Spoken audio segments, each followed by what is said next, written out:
Hello and welcome everyone to Movie Night, the night where we talk about movies. I'm your host, Tremain. Hayhoe, there is your co-host with the most uncanny himself.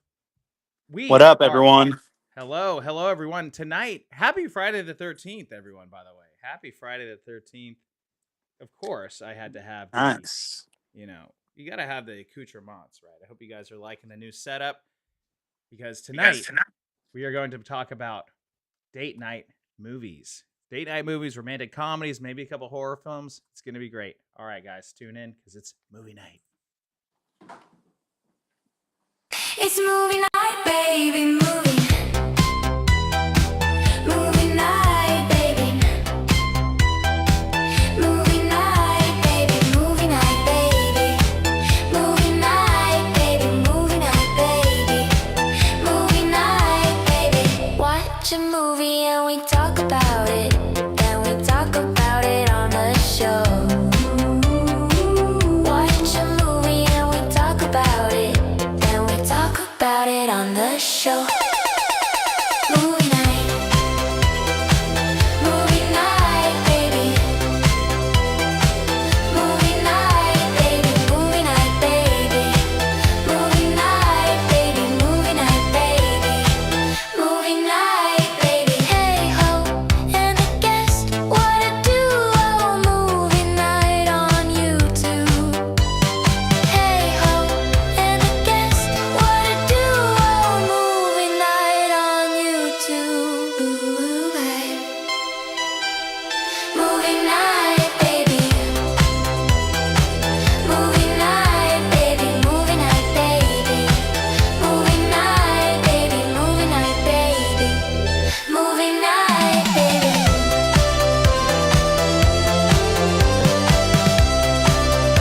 It's movie night, baby.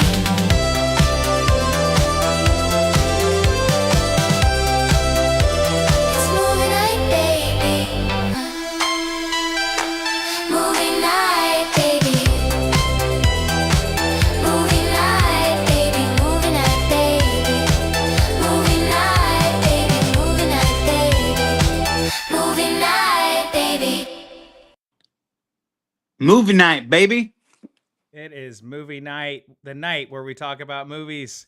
Welcome, everyone. Welcome. Tonight, we got a lot of love in the air. We got a lot of love and maybe some hate because we might talk about some overrated romantic movies. So we will get into that in a little bit. But first off, hello, Uncanny. How are you? I am doing fine like wine. I have a glass of red. I'm talking with my favorite and only writer, producer, director friend, and I'm Thank you. ready. Yes, awesome. Heck yeah. Well, yeah, yeah. You know what's funny is these types of movies are not always my favorite. I have to be in a certain mood. I don't know about you, Uncanny, but I have to be in a certain mood to watch this. This isn't something that I normally go after, right? It's not my top genre, but romantic comedies are good. There's a lot of movies by Adam Sandler that he does a lot of romantic comedies. It's kind of his niche. And there are some movies that are actually a lot better than most, and some I think are very much overrated.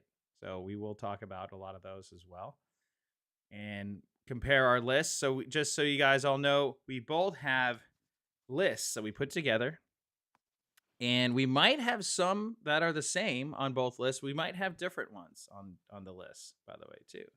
And we might Yes. have and we might be arguing over some movies, and that's totally fine because that's what we do when you're making movies and liking movies and hating others. So it's totally fine. I'm going Totally to tell normal. you my favorite, or I shouldn't say my favorite, my number one mood when I've watched most of these movies on the list is I have had a girlfriend or wife that has forced me to. So, So but you none of you them are too bad.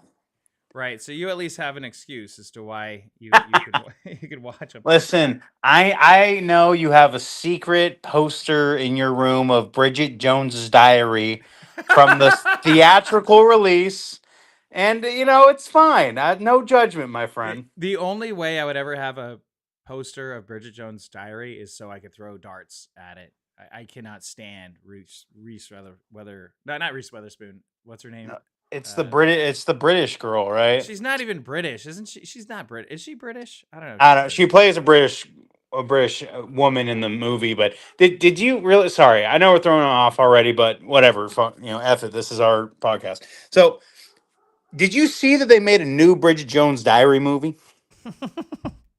And she's all old now because it's been like 20 years since the last one, and it's like even more sad, right? Like Bridget Jones Diary was to like, like what Avatar was for like the CGI world of movies, right? Bridget Jones Diary was to the drunk, not really funny rom-com movie genre.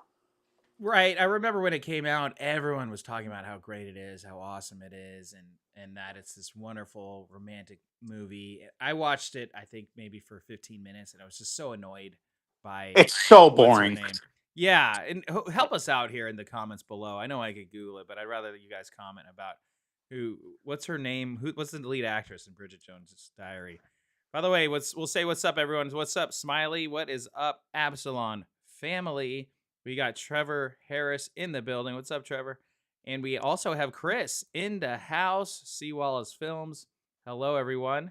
We are Hey going to everyone. rely. Hello. We are going to rely on you guys for some help on this episode. And yeah, I remember. Yeah, they made a couple of them too, though. Didn't they make a sequel? They made a couple sequels, Yes. didn't they? It's just so insufferable because like, all right, so like I have through the many years of my 34 years on this earth, I have dated many women and I have watched Oh, many rom-coms, hello. and some of them have had worse tastes in rom-coms, some of them better. Right. And I will just say this, that the one thing that is pretty present in a lot of romantic comedies is the love triangle. And Bridget Jones' Diary, like it can be done in a way that's kind of funny or endearing, but Bridget Jones' Diary is the absolute worst. Like, and it just it's like this snobby young wino British girl, which is like, you know, no offense to British people out there. That is the worst combination you can have. And I don't mean like a good old like I'm from the north or something British. I mean like Londoner British, right? And like once again, no offense to any of your family personally that's from Yeah, London. I'm half British, mofo. So be careful. Watch your. It's the Irish in me. I can't help it. Um, but it's just like she has those like the love triangle with like basically like the exciting kind of player bad boy, and then like the straight up stand up guy, and she's like, my heart is torn between the my head tells me I should go with the good guy who dresses in nice suits and treats me well, and but my heart wants the basically Bad the boy. player. Yes. Right. And it's just like, listen, I get it. Like, women like their men to have a little bit of danger. I got you. But also, like, it's just, I don't know. It is the mother queen of this genre of rom com that I just can't stand. While we're already here, why don't we just talk about some of the overrated romance movies? Now, I didn't spend a whole lot of time on this list, but there are a couple numerable, a couple of ones that are worth mentioning, just like Bridget Jones' Diary. And if I had thought about, I think I tried to like knock that movie out of my memory banks, or else it would have been on this list. But Love Actually. Love Actually, guys. It is very overrated. A lot of people love that movie, and I don't. I'm not a fan at all. I don't get it. I don't know why it gets all the love that it gets. But have you seen Love Actually?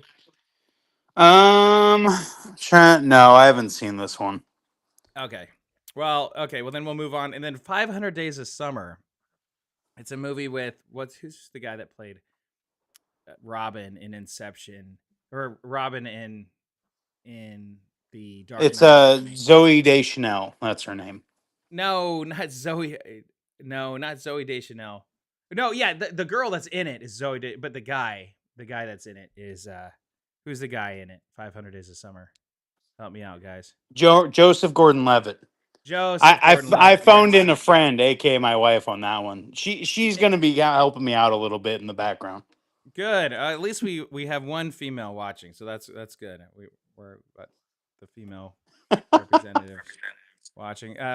So yeah, okay. Bridget Jones, 500 Days of Summer. The guy spends the whole movie. The guy says the girl at the beginning of the movie says, "Oh, I don't like you like that." And then the whole movie he tries to get her to like him, and then at the end, spoiler alert, who cares? She still doesn't like him, and she stays. She says the same thing. She says the same thing as she said at the beginning, so it's completely pointless. And he's just like, he's just a simp. He's a simp the whole time. By the way, guys, watch Simp if you haven't already. 545,000 views last time I checked. But yeah, I mean, never been a Have you fan of ever that. thought that maybe that movie is a cautionary tale about not sticking yourself eternally in the friend zone? Maybe, yeah, but it's just like I'm just like, you idiot. I don't know. It was just not, in terms of entertainment. It's not where I like to go. Right? It's not. It's not what I like to watch or where I like Well, to yeah, go. dude. I'm like looking at the movie poster and I can feel my testosterone levels going down, You're right. Totally. That's which exactly is not going to what. be uncommon for tonight's topic. Right. And then of course I have to throw this in there. Probably the most overrated, not just romance movie, probably most overrated movie of all time, Forrest Gump. Forrest Gump. There we go. it's There we go. We it's the have it. big it's the biggest. It's It's on my the number list. one on my list. It's yeah, the worst and most overrated list, of course. That's number 1. It actually is funny. So I don't have the disdain that you do for that movie, but I will say is like, it is. I saw a meme recently, and it was basically saying like that the true like enemy or bad guy antagonist of that movie is Jenny, because like she literally is just like, yeah, I'll come back to you for it. I'm gonna reject your love for me until I literally like have an illegitimate child from somebody and I have literal AIDS. AIDS. Yes. Jinx, you owe me a non-AIDS drink. Yeah, It's just exactly. And like, it's so dumb. Okay, Renee Zellweger. Renee Zellweger. That's who we were thinking of. mm. You guys didn't help us out in the comments, guys. Confession for you guys. But yeah, I exactly, and that's kind of my point. And I'd seen parts of it enough to know. And spoiler, it's just dumb. Just a dumb, overrated, crappy movie. Moving on. Well, let's say positive. Let's go back to being positive. Those are the only ones that I had on my list. I'm sure if I took a lot more time with it, I would probably come up with a lot more. You guys that are watching the comments, what is some overrated romantic comedies that you guys think are, for some reason, everyone loves it, but you don't? So leave those in the comments below. Let us know about that. All right, so moving on. Okay, now the first movie that I would like What? to mention. What? Real quick, are we Yeah, gonna do our top 10 list? yeah. Let me make sure I have 10. I might have more than 10. 1, 2, 3, 4, 5, 6, 7, 8, 9, 10, 11, 12. I actually have 13. Look, for 13 for Friday the 13th. That's perfect. Oh, okay. Well, I could throw a couple more that we kicked off because we had 21 when my wife and I were brainstorming. Okay, well then there you go. Adam back on. Adam All right. 3 So do back you on. want to do? We'll start at 13th, right? So number one is the best, and 13 is the worst of the best. Do you want to Okay. just do like 13? You'll name yours, and I'll name mine, and we can, I don't know, bicker about it, or maybe Sure. agree. Yeah. Who wants to go first? You, my friend. Well, my whole list. No, Actually, just number 13. We'll both well, do 13, and you then know we'll what? move on. I actually have not, confess, I haven't ranked them yet. I have not ranked them. So maybe let's go through your list, and I'll be paying attention, but I might be figuring out my list in the meantime. It's Okay, pretty close. I'll just do mine first then. I'll just do 10. All right. Okay. You ready? Yes. So this one is actually was mentioned by Trevor, is 50 First Dates is number 10. Oh, shout out Trevor. Good job. 50 First Dates. That's a good It's one. It is. It was the last of my top 10, but it beat out 11 other movies, so it's pretty good. I just think that there's kind of like three modes for me of like Adam Sandler movies. There's like the angsty young Adam Sandler. There's like the middle Adam Sandler where he kind of did more rom coms, and then Hmm. there's like late Adam Sandler that I don't like quite as much generally. But like Right. you know, Adam Sandler played a pretty good straight man in 51st Dates. It has this really kind of interesting thing of like the amnesia, which is not interesting and not unique, but it's done in such a way that it actually like they try and solve the amnesia because it can't be cured. And there's this scene. Okay, can we just do spoiler alerts for all these movies? Yes, guys. Yeah, all these movies, guys. Spoiler alerts for Okay. sure. So there's the scene at the end, right? When because she is like her favorite song is like the Beach Boys song, right? And like he's going to his journey in Antarctica, and he was like Adam Sandler's like a playboy, right, in this movie, and Yeah. then he like plays it, and then he ends up going back, and she's like doing paintings of pictures in like the mental health place of like a giant egghead, which is supposed to be Adam Sandler. Oh wow. Um, and it's just like it really does it's a very charming movie, and then at the end how like she plays the VHS every morning to remember. Hmm. I thought that was pretty clever. I think it was very it wasn't like raunchy, it wasn't boring, there was some humor. I think overall it was pretty good. It's pretty top tier stuff. Okay. All right. Well, there you go. All right. What That do is you think? not. That is. I. It's good. It's not on my list, but it's. I can see those points. I can see those points. It's been a long time since I've seen it. I think I only saw it one time when it was in theaters back in the day. So it's been a long time. Or maybe you've And seen it 50 times and you just have amnesia. oh, that's true. Who am I again? What show are we on? We're on the Uncanny Show now. That's right. It is an uncanny Friday. Welcome back to Uncanny Fridays. Okay, so your number 10, 51st Dates. All right. Yes. Next one. Next What's is number 9 is The Notebook.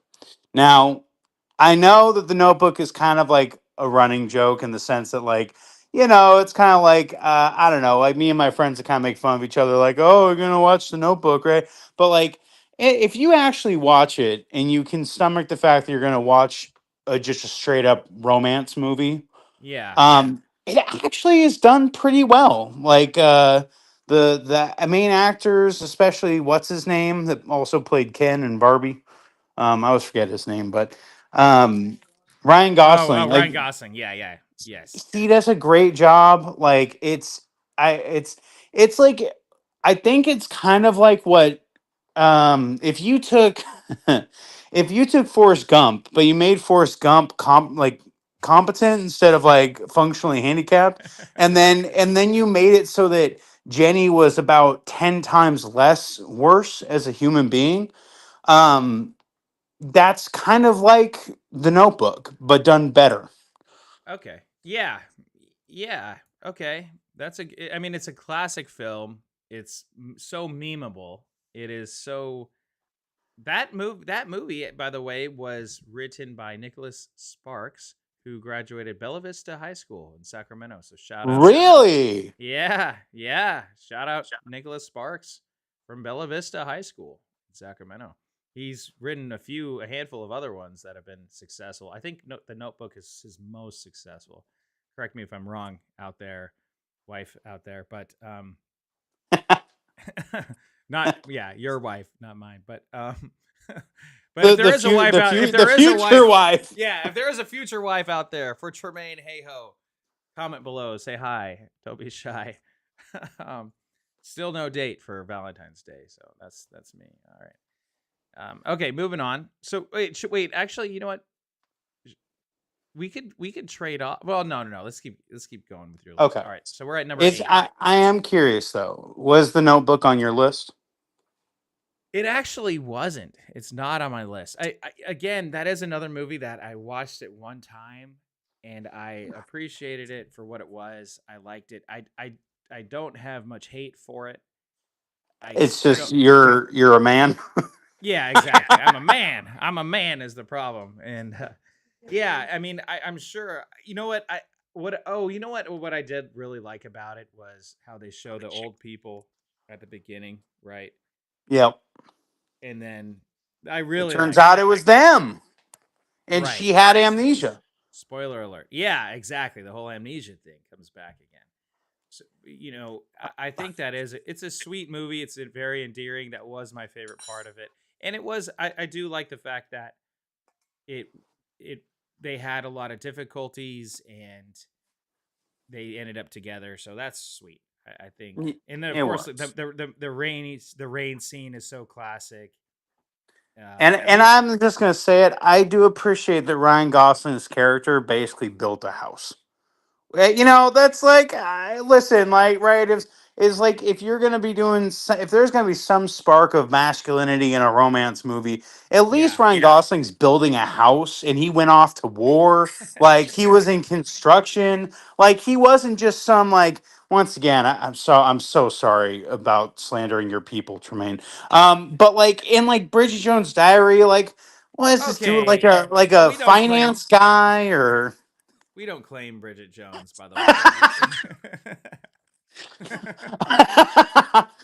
But so like, yeah. Anyway, all right. So, okay, number 8 is Just My Luck, which is I did not see it before I met my wife, but it's with Chris Pine and Lindsay Lohan.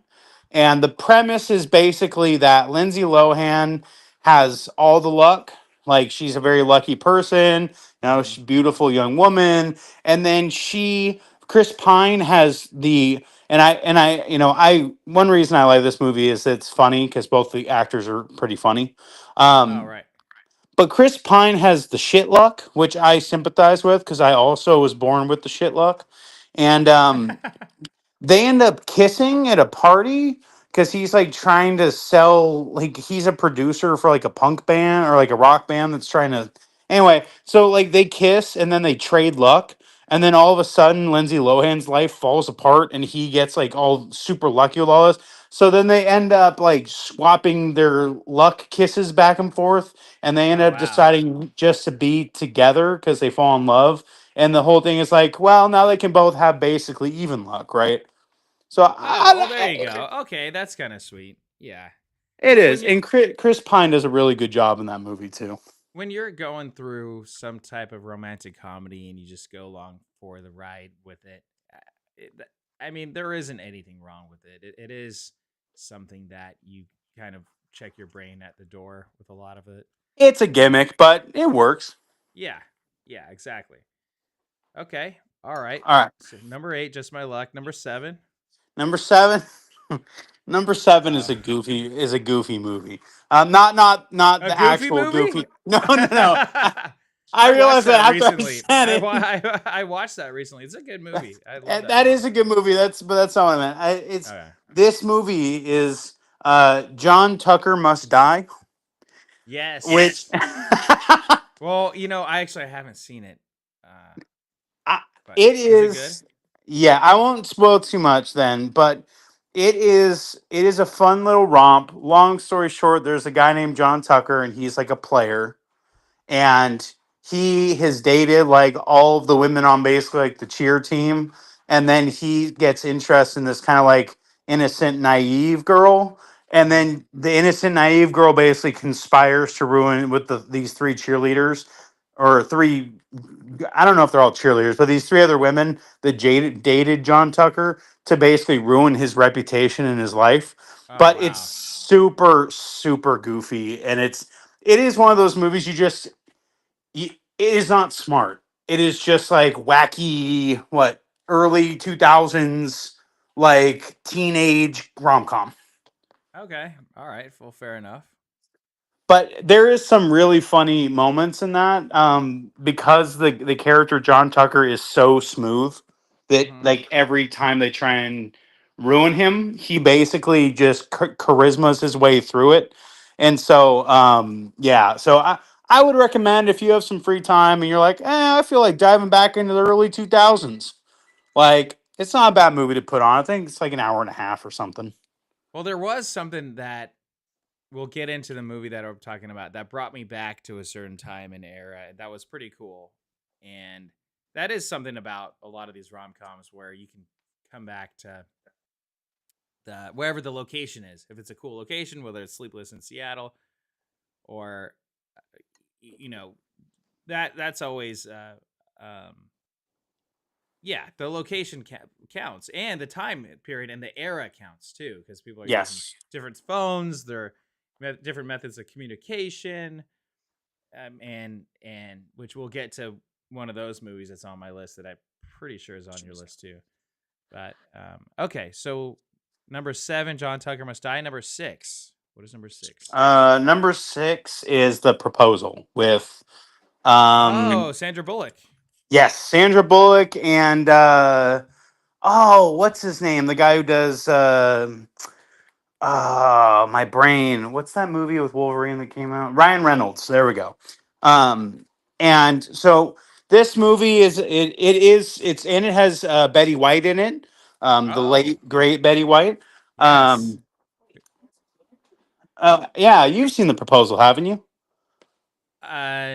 I don't think so, actually. My friend, I need to get you a girlfriend immediately. Um, but okay, but point is it's a nice movie. It is a true rom com. It has equal parts kind of romance and comedy. It has a little bit of like drama, but not so much that it's like a soap opera. And long story short, Sandra Bullock is a high executive book publisher, and Ryan Reynolds is her assistant, and she's Canadian, and she just lost track of time and didn't file her immigration paperwork. So they come up with a deal where Ryan Reynolds pretends that he's gonna marry or is going to marry her to keep her in the country, and they're trying to basically beat this federal immigration agent who's trying to prove that it's a false wedding. And then Oh, she meets his family, and then long story short, they end up falling in love. As you know, is generally the case with romance and rom coms. Um, gotcha. Okay. but it's pretty good. It's pretty fun. They do a good job of like because they go see his family in Alaska. It's like a whole different world, and Sandra Bullock does a great kind of fish out of water role in that. So she does really good. Ryan Reynolds does really good. There's a couple of other big names. What's his name? Rob Oh. Schneider's in it. No, no, not Rob Schneider. Sorry. The guy who plays Oscar in The Office is in it. Okay. Okay. I don't know his name, but Yeah, me neither. He's just uh Oscar from The I Office, know but Oscar from The Office though. Yeah, absolutely. We all know. We all know what you're yes. talking about here. Yeah. So that's the proposal. I The do love next, me some Sandra Bullock. I do love me some Sandra Bullock. she's pretty good. She plays a, pardon my French, she plays a super bitch in this movie, and so Uh-huh. it's like really easy to be like, wow, Ryan Reynolds really wants his promo. Like anyway, it's really funny. I would once again maybe when you have a girlfriend next, you can catch up on my list. It's been pre-approved by my wife. We actually debated our way through 21 movies and came to a near consensus. So Wow. Wow. That's pretty good. Well, that's probably why you guys are married. So, yeah, you have exactly. you have the same taste. She allows me to have some thoughts on rom coms, and then I've bend my will to hers on them. Um, by the way, she said that you have to watch The Proposal right now, so you're gonna have to cancel Right the rest now. Oh, of the sorry. podcast. Okay, sorry guys. It's been a fun time. We'll see you. Bye. All right, number 5. Number 5 is actually a really funny movie. It's Okay. Monster in Law Oh, wow. Okay. I with never saw that one Jenna. So it has the main character is Jennifer Lopez, and who plays the mom? Do you remember? Jane Fonda plays her boyfriend slash fiance's mother, and Okay. so once again, long story short, so J Lo is a dog walker, and she's like Mhm. a poor Mexican. She's Jenny from the block, basically, right?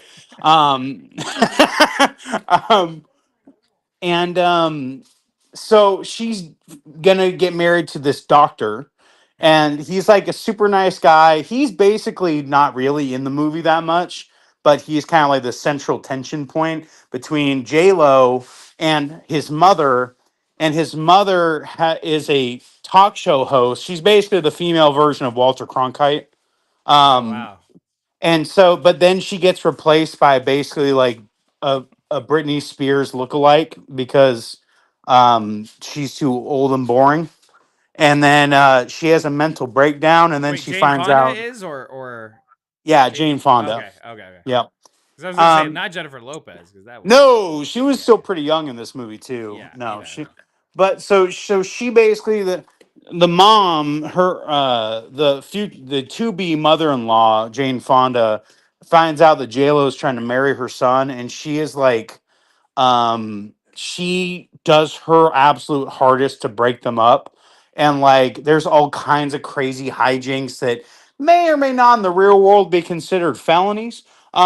And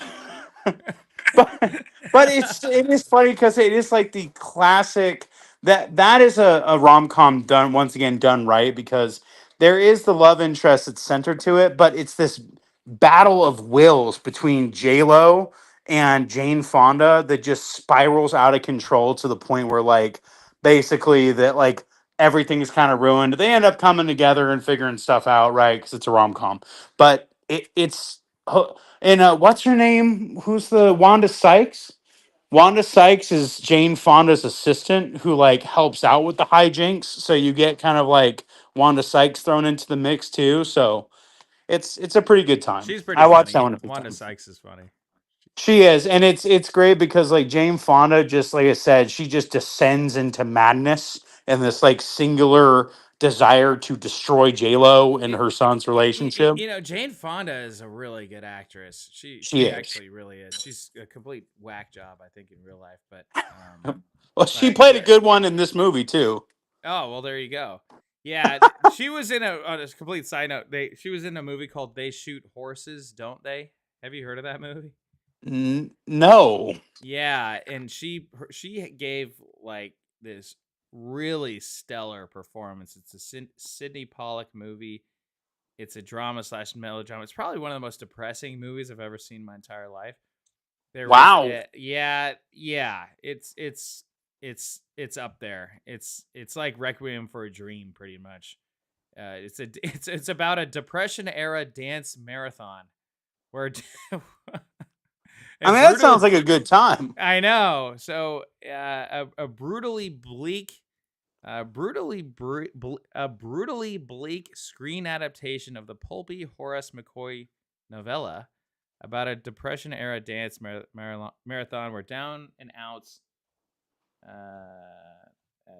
Oh yeah, we're down and outs. Um, I clicked on the thing and it took me to somewhere else. Oh well.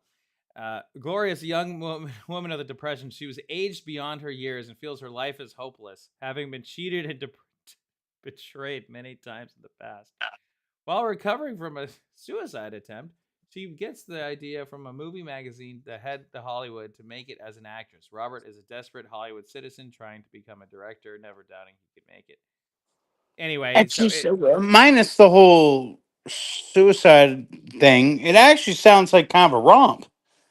A little yeah, bit. it's not. It's really depressing, but it's worth watching. It's definitely worth watching. It's something that it really kind of messed with me afterwards.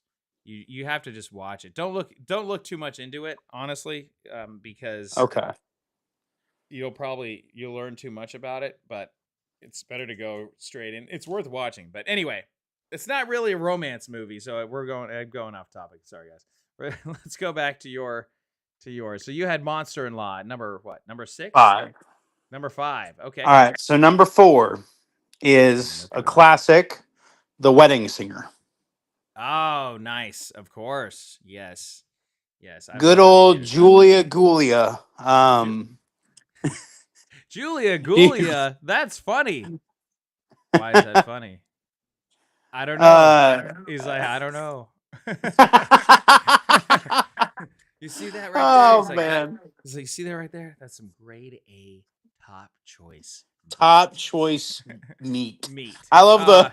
I'm, this is a material world, and I'm a And I material am a material girl girl or or boy. boy or boy. Yeah, yeah. He's I like, can't keep getting paid in meatballs.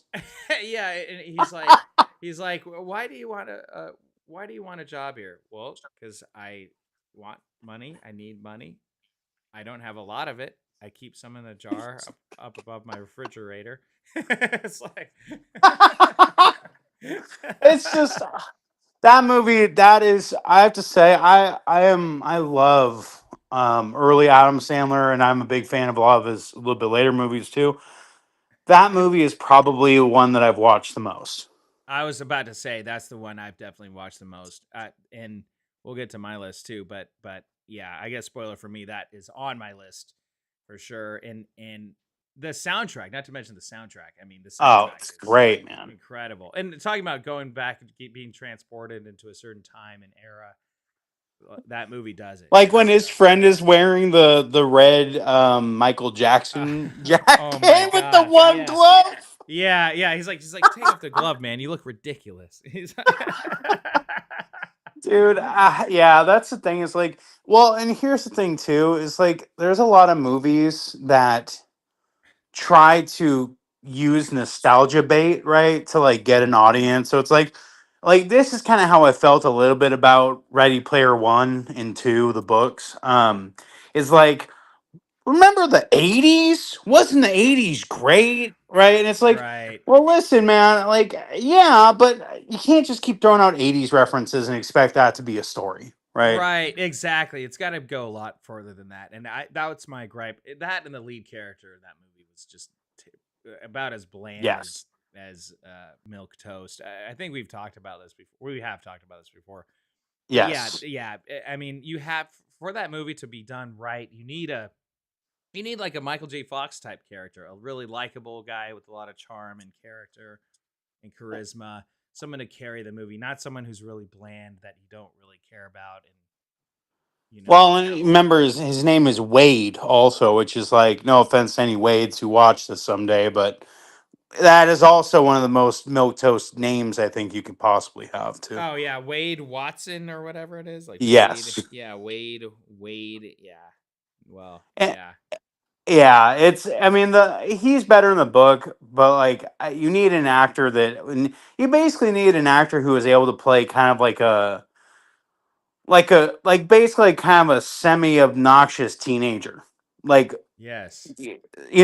like because Wade is supposed to be kind of, at least my opinion of the book is that he's supposed to be kind of annoying or like really annoying, Hmm. and you need somebody who can tap in that because it's like we talked about before, right? Is the number one cardinal sin of movie making is to make it boring. Is to be boring Um, completely. Yeah, that is the number one sin. Yeah, I and would he did, sooner have like and an I mean, you got Spielberg, you've got all the '80s references, and he made it boring, and also the bad guy was really boring too. I thought it's another rich tech billionaire bad guy, right? I mean, Yeah, that one it, actually is on the writer of that, because that is like the bad guy. But and well, but the actor, I guess, playing him he's like guy that has mm, the lisp, and I'm just like I don't for him as a bad guy, you need someone else, you need someone better.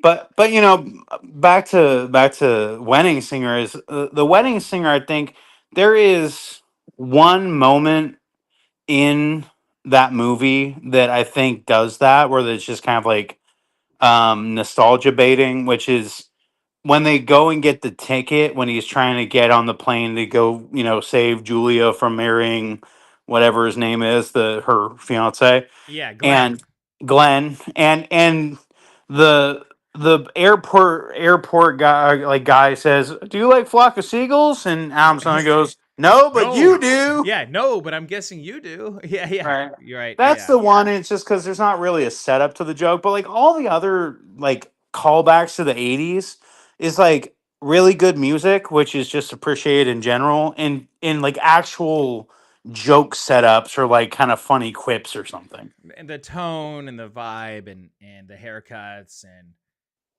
yeah, all the characters feel like they're in the 80s. So that Bye. was your what? Bye. Your number four? Yeah, so that was my number four. All right, I have to stop because I could talk about that movie forever. Yeah. Don't Um, worry. We got more time we'll talk about it later too. okay. Don't worry. We'll hit it on the tail end when you bring it up. So, the third one is "So I Married an Axe Murderer," which is a rom com with Mike Myers as the main character. Um, it also has the guy from, I think, is it NCIS or one of the cop shows? He's in there as his best friend. And of course, Mike Myers not only plays the main character, but he plays the main character's incredibly Scottish. Scottish father. Yes. Yes. Did you have a chance to watch it, by By the the way? way, I watched it last night and I loved it. I absolutely loved it. It was completely not what I was expecting it to be. It was hilarious. It was funny. I thought I didn't know anything about it because I thought the whole premise was Mike Myers was the axe murderer and then he's gets married. I don't know. I that was what I thought it was. I wasn't sure, but it was nothing what I thought it was going to be. It was a lot funnier than I thought it would be. And It is I'm like, very good. why the hell haven't I seen this? I've heard about it for decades. I mean, I've heard about this movie, and I've heard people talk It's about it, and I've just never watched it or it's got around it's to watching one of the early Mike Myers movies. I think it was before, I believe it was before Austin Powers and like Mike Myers kind of blew up, right? Yeah, it had a Um very Austin Powers feel to it, so you could see a lot of that humor is the same. I mean, it is yes. Mike Myers, but did he write that movie? I meant to look that up because I have a Let me feeling. check. Uh, Yeah, let's see. Let's see if he wrote it because I feel like his Robbie Fox, huh? Well, I guess okay. He also wrote Granddaddy Daycare. He also wrote In the Army Now. Oh, that's a classic film. I Married an Axe Murderer. Well, excuse me. I mean, that's really interesting because yeah, it was really well written. It had twists. It had turns. I'd rather not spoil this one for the audience because they might not have seen it yet, and I want them to see it. You should It go does. watch it. It is really It's good. yeah. You guys should definitely go watch. So I Married an Axe Murderer, and also it has San Francisco as the backdrop, and it's kind of back when San Francisco was clean and wholesome, and it was nice. It was like quirky, but not like I'm gonna step on a hypodermic needle by walking down the street. Right. Kind of. Yes. Yes. Exactly. Like the city played a big role in this movie.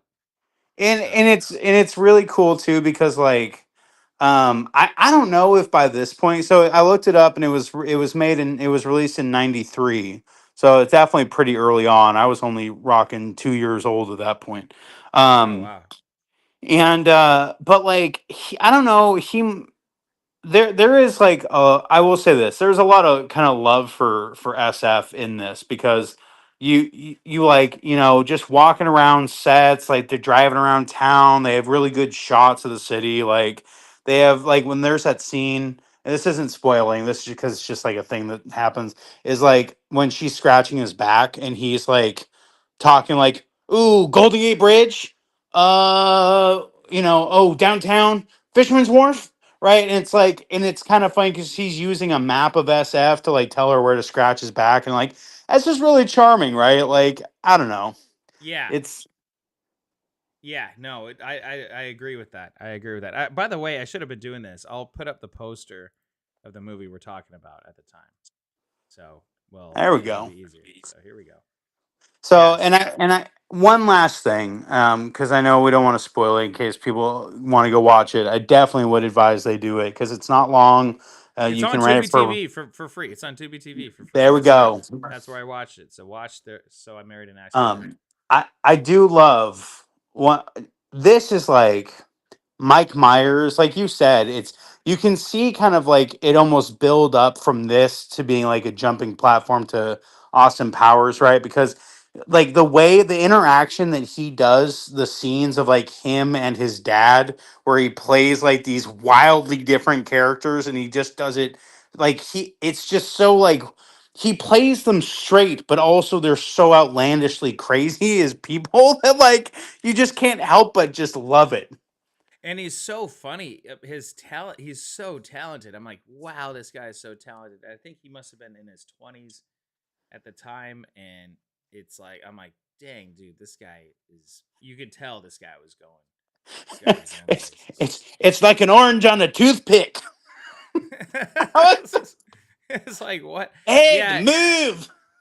Yeah. Oh, yeah. And then he kept saying, hello, hello, which was hilarious because um, I used to, um, sorry.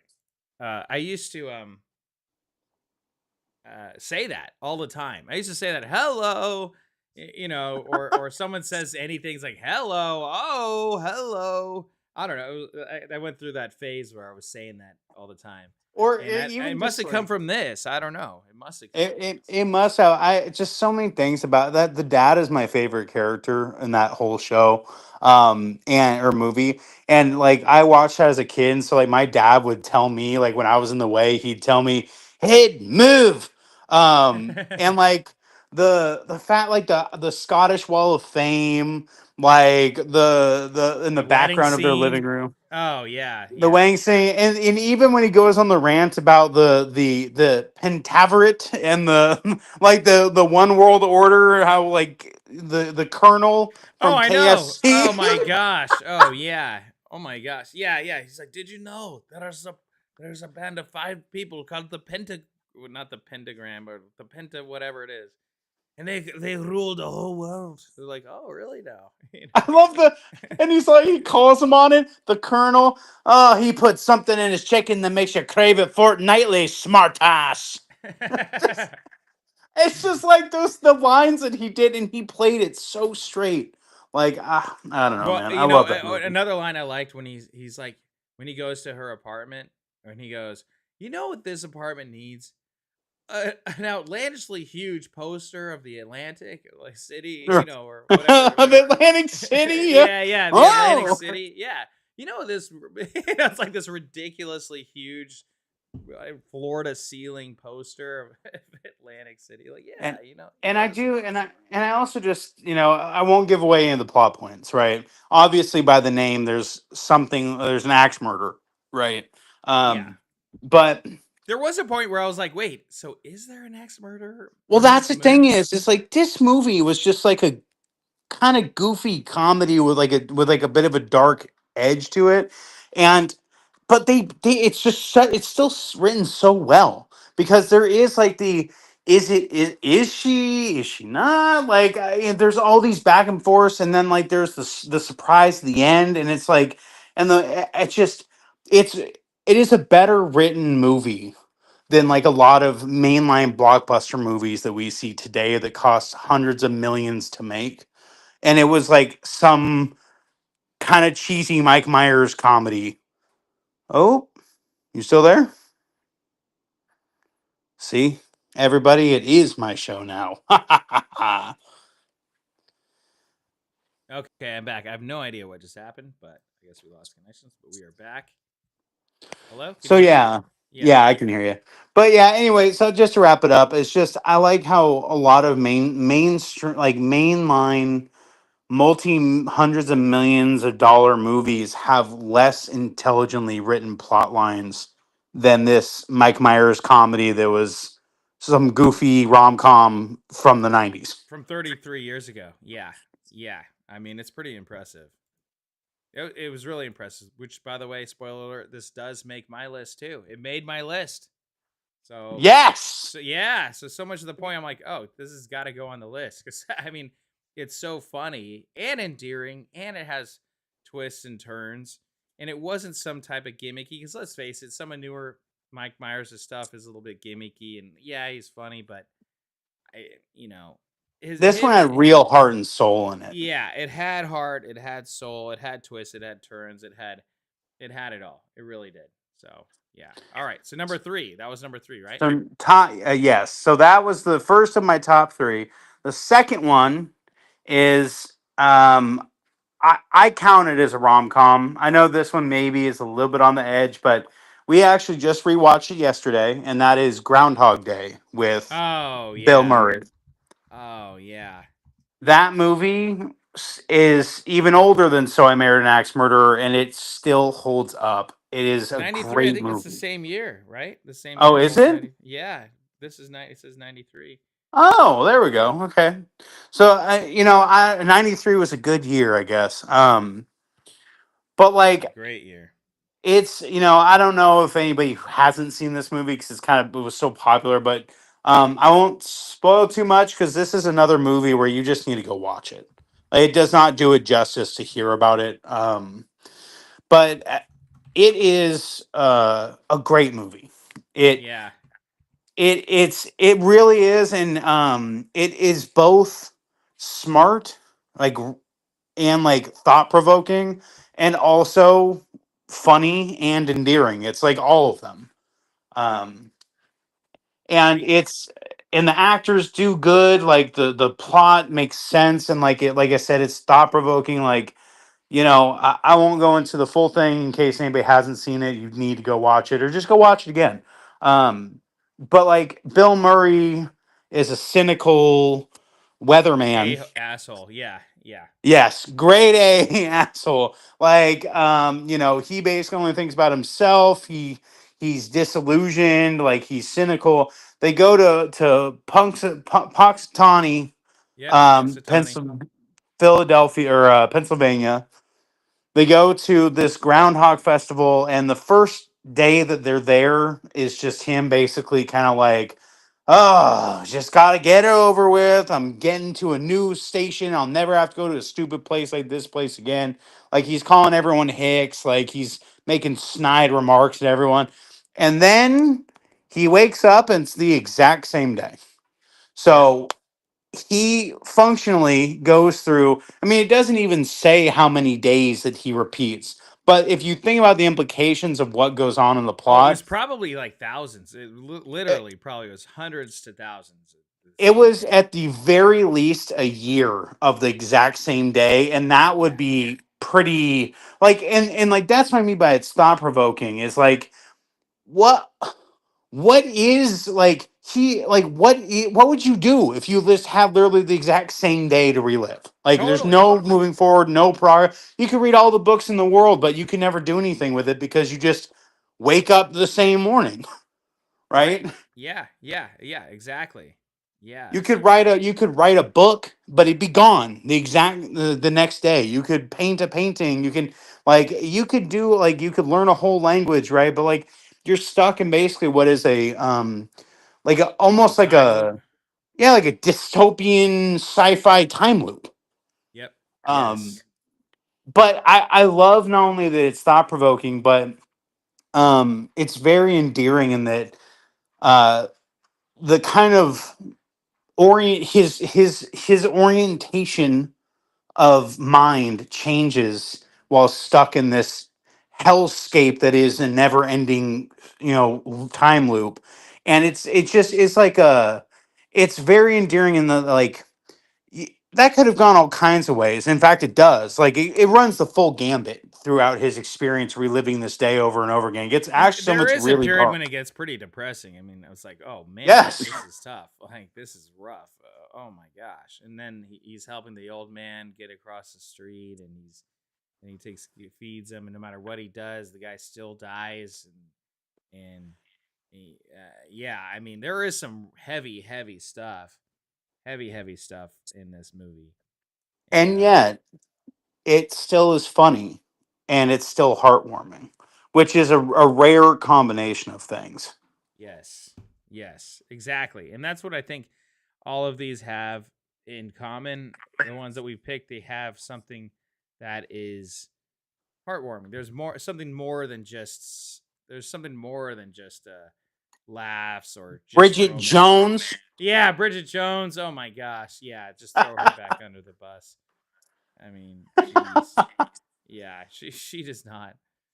Yeah, she does not hold No. any weight on any of this. Okay. All right, so that's your what, number 2? That was your number 2? Yes. And Okay. my So my so my hold number on, hold on, one. hold on, hold on. Let me build this up for you, okay? Okay. So Okay. so Uncanny's number 1 favorite romantic comedy / date night movie of all time, of all of Uncanny's time, is, drumroll please. Forrest Gump. Oh my god. No, I'm just kidding. It's Oh, Titanic. okay. I thought you were serious. I No, thought you were serious. I was about to be legitimately it's just. no that the romance story in Forrest Gump is a complete tragedy, and it's just not a good thing. It doesn't. It only elicits feelings of irritation. Yes, Um, exactly. And so does the whole movie for me. But okay. yes, Not that I've seen the whole movie, but only the few parts that I've seen. The 10 minutes. it's about $200 a minute or so for you to see the whole movie. Yes, that's true, If you guys. all really want Tremaine to watch it and you want to torture him, 10K big ones. 10K. I Um, would watch, and I will watch it. I will hate watch it, but I will be happier that I would be 10K richer. But it will be painful. It will be painful to do. I will earn that 10K. I will earn every dime of that money. and it is a long movie. It does take place over like what, 5 decades or something. Uh, yeah. You're like, Okay. that's 5 decades. So anyway, so Yeah. Anyway, Titanic. back to Titanic. Okay. So Titanic. Titanic. Here's the thing. You you know how there's like, classic books like I don't know, Dante's Inferno or the Iliad or the Aeneid or Paradise Lost, right? Like these are like masterpiece, like these are like really good movies, even if you only read it once or even you never read it, but you can't help but put it on like this is like top tier in terms of the quality. And Titanic, I've seen it a handful of times. I actually, in some ways, I know it's kind of contradictory. I think Titanic's a little bit overrated. Oh. In Huh. in the romance story, but there's just so many aspects of it where it's like you just you can't deny it the top slot. The visuals, like the actors and actresses do such a great job. The story itself is pretty entertaining, and it's based off like, at least loosely based off of real things that happened, right? Like Yeah. there were real men in the real Titanic that gave up their spots on safety boats for women and children and died chivalrously at sea. Yeah. Yeah. Like, And that's a great point. so, I don't need to say much else because I think Titanic is just, it's everybody's seen it, and everyone knows like how good it is. It was, I think we talked in the past about one of these podcasts about how it was kind of like almost kind of like a tide changing movie, right? Yes. Like, Yes. and here's the thing, like, I will say this.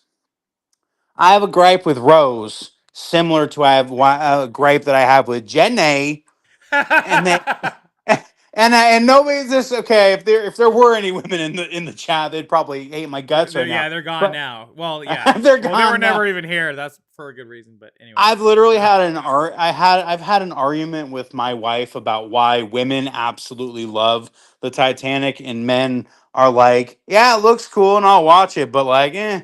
And this is like one of the reasons why is it is like the Rose is being interviewed about her experience on the Titanic and her Yeah. life story, right? Yeah. She has she after the Titanic happened, she gets married and has children. She has a whole life with a man who's dead now and their children, and she's like, I can never forget that one young Irishman that I got laid with on this boat. It's just like, On the love boat. oh, On the love okay. boat. It's the love boat. I mean, that's so like, and that's the thing is like, and I think that is Well, and that's the thing. She had a relationship at the time. She had a relationship on the boat by Billy did Zane. By the way, he's a handsome guy, rich man, right? But she goes for the the handsome, charming Irish lad. charming Irish lad who's poor as a pauper. But it just Hey, shows. Hey, it just shows, right? Like it doesn't. Money can't buy love, right? Money can't buy love. well, I was gonna say it goes to show that there's a reason why so many people are part Irish like we are, huh? Yeah, exactly. Yeah, because we're all on those boats. On the love. It should be called the Love Boat. But yeah, so that's my number one, and I had two strict romance movies on my list, which was the Titanic and the Notebook, and I was like, Groundhog Day is a. I would much rather watch Groundhog Day than the Titanic. Oh, exactly. Yeah, because it makes you think, it makes you laugh, it makes you cry. Maybe it makes you cry. I mean, is it too late for flapjacks? That was pretty good. Yeah, my family and I would watch that movie every year together. Every year for 20 years, 15, 20 years straight. I mean, we'd get together, watch that movie, and yeah, I mean, that and Suburban Commando, we would watch that movie as well. I have not seen that Oh. movie in decades. Oh my gosh. Now that movie is a riot. That movie's a ton of fun. We should, at some future episode, we'll do the best bad movies episode. And that will be on my list because it is so bad it's good, but it's so good it's so, I don't know, it's so good too. It's I mean, it is like the name, right? Like Suburban Commando. It's ludicrous. It's exactly. It's completely ludicrous. Yeah, that's a great word to describe it. So, okay, so Uncanny's number one romantic or date night movie. Let's call it date night movie. Titanic.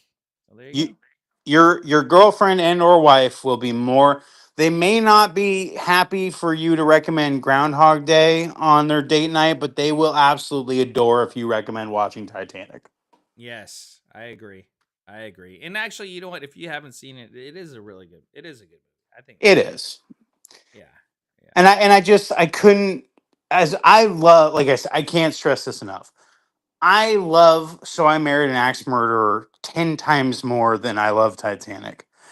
But I Yes. can't put that rom-com from, early Mike Myers above one of what? I mean, Titanic literally was the record before Sinners, right? Yeah, which is hilarious to say. It just shows how much of a joke the whole Oscars has come. I think the late 90s, maybe early 2000s was the last time Oscars was legitimate. Since like probably mid to late 2000 to 2010, the Oscars became more and more of a joke, and that's a discussion for another time. Okay, we are going to take we're gonna do what's called a like and subscribe break. This is a new thing we have going on here at Movie Night, the night where we talk about movies. And just hang tight and make sure you watch this, and you'll come up, and I will come out with my top 14. Actually, it became 14, February 14 top movies. Oh, okay. I see what you did there. There we go. When we come back. All right. Just a very brief. All right. All right. Like and subscribe.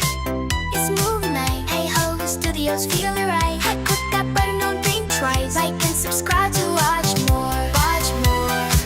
Like and subscribe to watch more. Watch more. Movie night from Hayhoe Studios.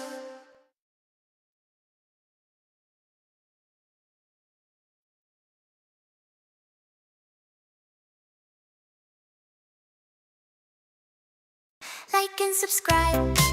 It's movie night. Hayhoe Studios, feel alright. I cook up but no drink twice. Like and subscribe to watch more. Watch more. Like and subscribe to watch more. Watch more. Movie night from Hayhoe Studios. Like and subscribe. It's movie night. Hayhoe Studios, feel alright. I cook up but no drink twice. Like and subscribe to watch more. Watch more. Like and subscribe to watch more. Watch more. Movie night from Hayhoe Studios. Like and subscribe. It's movie night. Hayhoe Studios, feel alright. I cook up but no drink twice. Like and subscribe to watch more. Watch more. Like and subscribe to watch more. Watch more.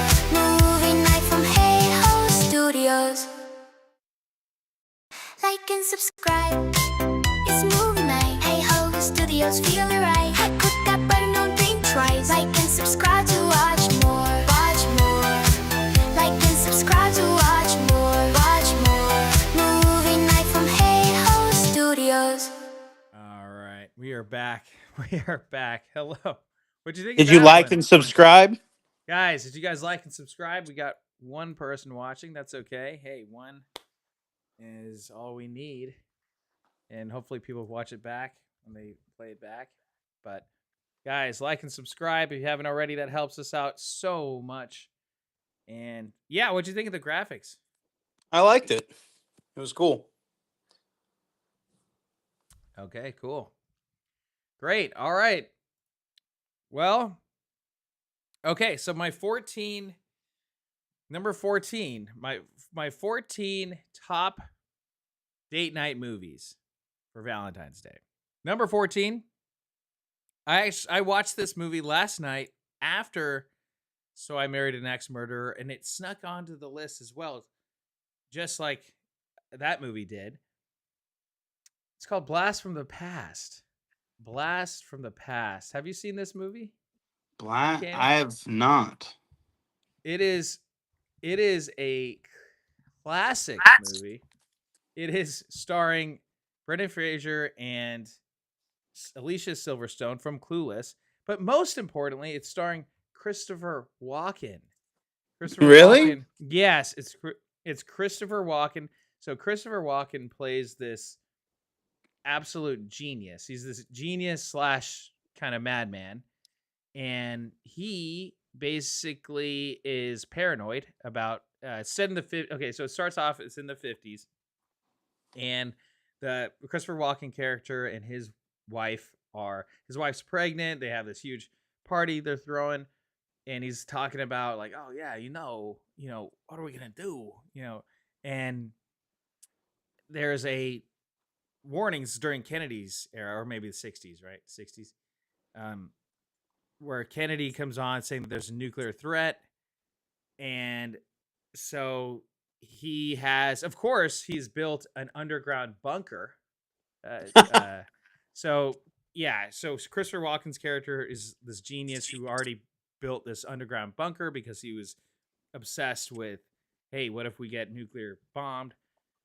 They go into the bunker. A plane ends up crashing on their house, which makes them think there was a nuclear explosion when there wasn't. And so they had enough time, and he says it would take 35 years. They can't service the earth for 35 years. So him and his wife, who's pregnant, they have a child who ends up being Brendan Fraser growing up, and he teaches them everything while they're underground. And it's really cool because they're in this bunker, but it feels like they're at home but underground. And they have some really cool things. They've got a bunch of canned goods. They've got anything and everything they need to live underground. And, Do they have Parcheesi? no, unfortunately. Well, they don't have everything, I guess. But yeah. Well, yeah, they do play games, and they're watching Jackie Gleason, and Tom Baker doesn't like romantic comedies or Titanic. Well, that's fine. They aren't my cup of tea either, typically. But And it isn't a comedy either. You're right, Tom. No, it is not a comedy, but it's a date night movie. We're talking Valentine's Day, we're talking date night movies, and it is a date night movie for sure. So Blast from the Past, it's a really good movie that's on Tubi TV. I recommend you guys all watch it. It's very entertaining, and also it shows the eras of how we started from the 60s to going to the 70s, and they go to the 80s and 90s, and I believe it's like late 90s, or yeah, late 90s, and everything's all grunge rock when they come back up. And I don't know, it's just a really fun movie. I also would be remiss if I did not mention that the cover for this movie with the red letters and the yellow circle reminds me a lot of Seinfeld's logo. Oh, it does a little bit. Yeah, this one. I Yeah, thought that you it was Seinfeld when you pulled that up. I was like, oh. My whole thing is that none of the marketing had Christopher Walken, and Christopher Walken is essentially the main character for the first half of the movie. Look at him pouring a drink. Like, they have a bar underneath. You kind of want to live in a bunker for a bit, right? And be outside of the the the hedonism that happens out in up above ground, right? So Don't it's activate my prepper mentality, okay? I'm already half a skip away from running away from civilization every chance I get. yeah, exactly. But it's really cool because and you got Alicia Silverstone from Clueless, of course, iconic, and this is pretty much right after, not a couple years after Clueless. So it's a really good movie, very endearing film, and it becomes a love story. And she doesn't really like him because it's a speaking of fish out of water stories. This is a completely fish out of water story.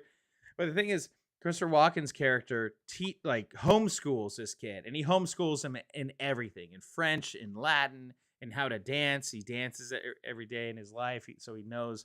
So he's a really smart kid. He's just socially really awkward because he's never interacted with anyone in his life. I don't know. Just that's all I'm gonna say about that one. That's my number 14. Uh, Well, I yeah, haven't seen it, but Brendan Fraser is a really good actor, so and he Christopher is. Walken is too. And Christopher Walken is full on Christopher Walken in this. It is really great. So okay, I coming up. sorry, just to derail for one more second. Every time that I see Christopher Walken, I always think of that line in Joe Dirt when he's like talking to the mop and he's like, "Oh, you talk to me like that again, and I'll stab you in the face with a soldering iron." All right, sorry, I didn't Yeah, mean dude, to. like he could say anything, and it's just amazing. He's like, wow, you know, he's just awesome. Okay, so the next one, number 13, which just grazed it as well. We talked about this earlier. So I Married an Axe Murderer. It made it on there. Made it on there. Yes. Yeah. So it was a very fun movie, which we didn't talk about this part. My favorite scene was Phil Hartman's cameo. When they're Yes. yes, when they're in Alcatraz and he's and he's like Machine Gun Kelly came in. He had a bitch. I love the part when they're talking while they're doing the tour and he just goes, hmm. Right. Yeah, that was perfect. And his camp Phil Hartman stole that scene. That was awesome. That's a yeah, it's a really good movie. So really fun one. How'd you like woman, woman, woman? You know, I hate that type of music. I hate it so bad. But it's funny the way he did it. It was really Yes. creative. Yeah, it's really creative. I hate that whole you know, or the slam poetry. I'm like, oh god. You're not a freeform jazz kind of fella. No. Oh my gosh, no. Yeah, no. If you want to actually torture me, just play freeform jazz and take me to the mall or something. And Well, yeah, that's I do love I he does the I'm not a jazz guy really myself either, but I love that it's just so cheesy. You could tell that Mike Myers himself is like kind of making fun, you know, like they're making poking fun of that too. And I just love too that he does it so often that his friend goes, "So what are you gonna play tonight?" I was thinking about doing woman, woman. Oh, you're doing woman, woman, woman again. Like right. he sings this poem so much that like his friend is like, oh, not again. I know. Well, and then he gets a standing ovation to begin with, and people love it. But yeah, it is funny. It's yeah, it is really funny. All right, so that was number 13. Coming up to number 12, Mr. Deeds. You got to throw in some Mr. Deeds in there. Uh, Adam Sandler becomes a multi-billionaire overnight by inheriting a rich uncle's long lost money and ends up falling in love with Pam Dawson from Winchestertonfieldville, Iowa. Have you seen Mr. Yes, Deeds? I have. I haven't watched it in many years, but I remember the sneaky waiter and Yes, John his Turturro. yes, and Yep. also I remember Adam Sandler's character's Blackfoot with the whatever, Yes. like in the Yes. snow, Yes. and like he just whacks it with like a poker, and like the people are like, "Oh Yeah, yeah. That's a funny movie. He's no, the like, frostbite." That's oh it. my god. Yeah. It is a really fun movie, and it's got really good music, and it shows someone like Adam Sandler who I don't know if he is a billionaire quite yet, but he's pretty freaking loaded. And he kind of is like that character. He's still an everyman. He's still a nice guy. He's still gonna talk to everybody. He's just seems like Adam Sandler seems like the nicest, probably the nicest celebrity, I think. And this is a good role for him. And it's also a remake of Mr. Deeds Comes to Town, a black and white movie from the 30s or 40s. Oh, I And didn't know that. yeah, the more you know, the more you know. Yeah, so that's a fun movie. Okay, so the third one, I need your full attention here for this next one, Jesse, because All right, I'm here. or uncanny. So you have to shit. Uncanny. John Uncanny. Candy. Yeah, John Candy is what I was saying. John Candy. There's no John Candy movies on here. Oh, we could have put No. we could have put Uncle Buck. Well, it's not really a I don't know. Well, John Candy would be his own. He would be his own freaking. I episode, can't I would say. see or hear John Candy without thinking of him singing polka music in Home Alone. Like Oh, when I they're in the know. traveling polka Oh my band. gosh. You know, Yes. polka, polka, polka. Yeah, Love you know me, me. kiss Yeah. me, polka. Yeah, and he's like, yeah. We were really popular in Sheboygan. Yeah, Sheboygan. Yeah, we're in Sheboygan. All right, So my attention is full. I'm ready. Okay. Are you ready for this one? Are you sure? Yes. Okay. This is number. What number are we on? 11. 11. This is number 11 top date night movies to ever watch. Where did that tab go? Okay, here it is.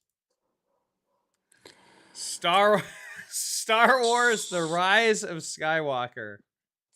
I'm gonna need to hear some explanation on this one.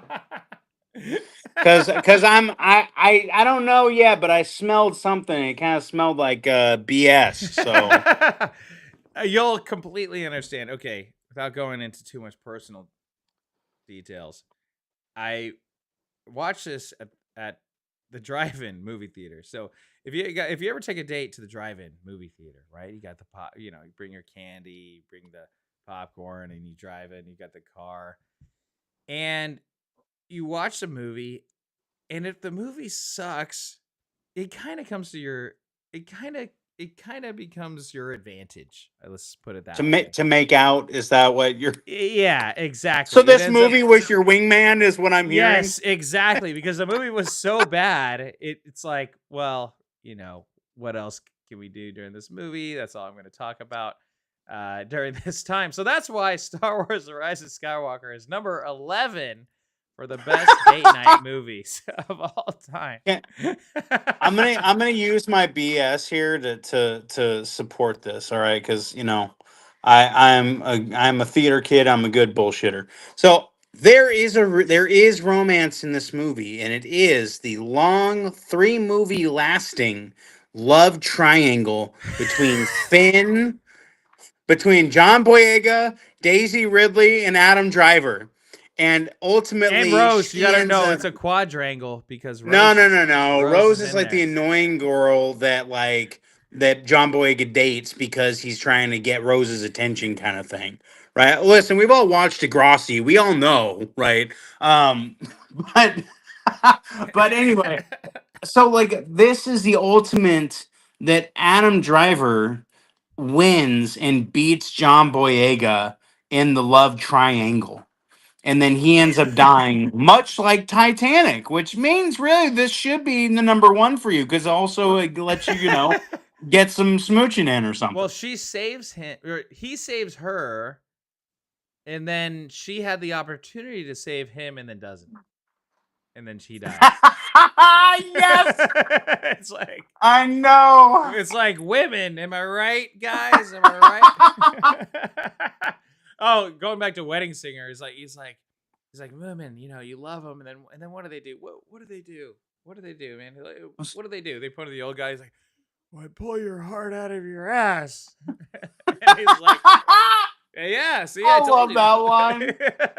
It's like, yeah, this guy knows. He's like, this guy knows. Yeah, dude. Yeah, so Star Wars: The Rise of Skywalker. You gotta give it. You gotta give some bad movies that are so bad.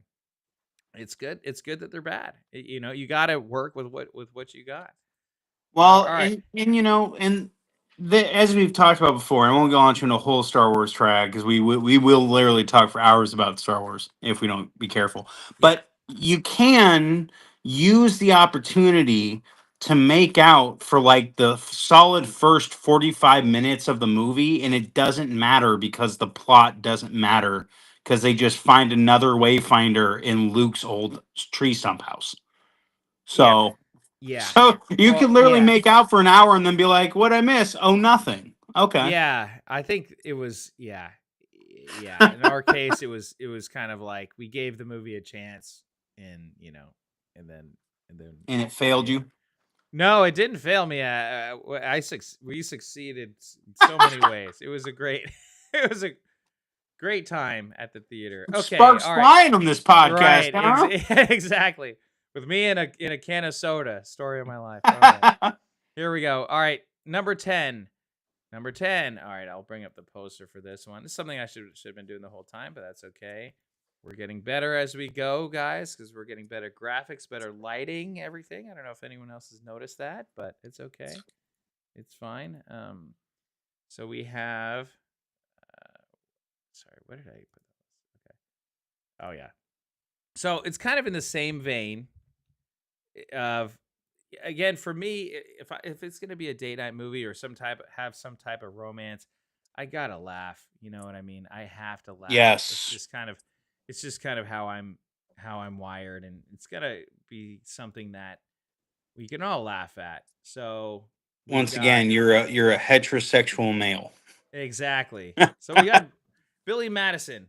Billy Madison, which it does have a love story between Billy and Veronica Vaughn. Veronica Vaughn, so hot, hot to touch, tiny. Yeah. I love this. I would never consider this movie to be a rom com. I'll just tell you that much. But since we're talking about it anyway, this movie is great. Yeah. Oh my gosh. I Yeah. love when he gives the parable at the end about that stupid like elementary school book. And then the guy's like, "That is the dumbest thing I have ever heard, and everyone is stupider in this room for having heard it. May God have mercy on your soul." And Oh. he's like a simple wrong could have sufficed, but okay. He's like, yeah. Oh, Oh dude, my gosh. that's a classic. That is a classic film, classic love scene, and which kind of brings me up to the next one that beats it out. Now we're kind of getting all these out of the way while we're here, and it's, as you guys can see right now, it's Happy Gilmore. Happy Gilmore is right up there too, with Virginia Venet, Veronica Vaughn, and Virginia Venet. If you know the two V's, he likes his female characters to have alliterations, I guess. But yeah, this movie was so fun, and yeah, Virginia Venet was great, was amazing, and of course in the sequel, it's kind of too bad because she isn't in it as much.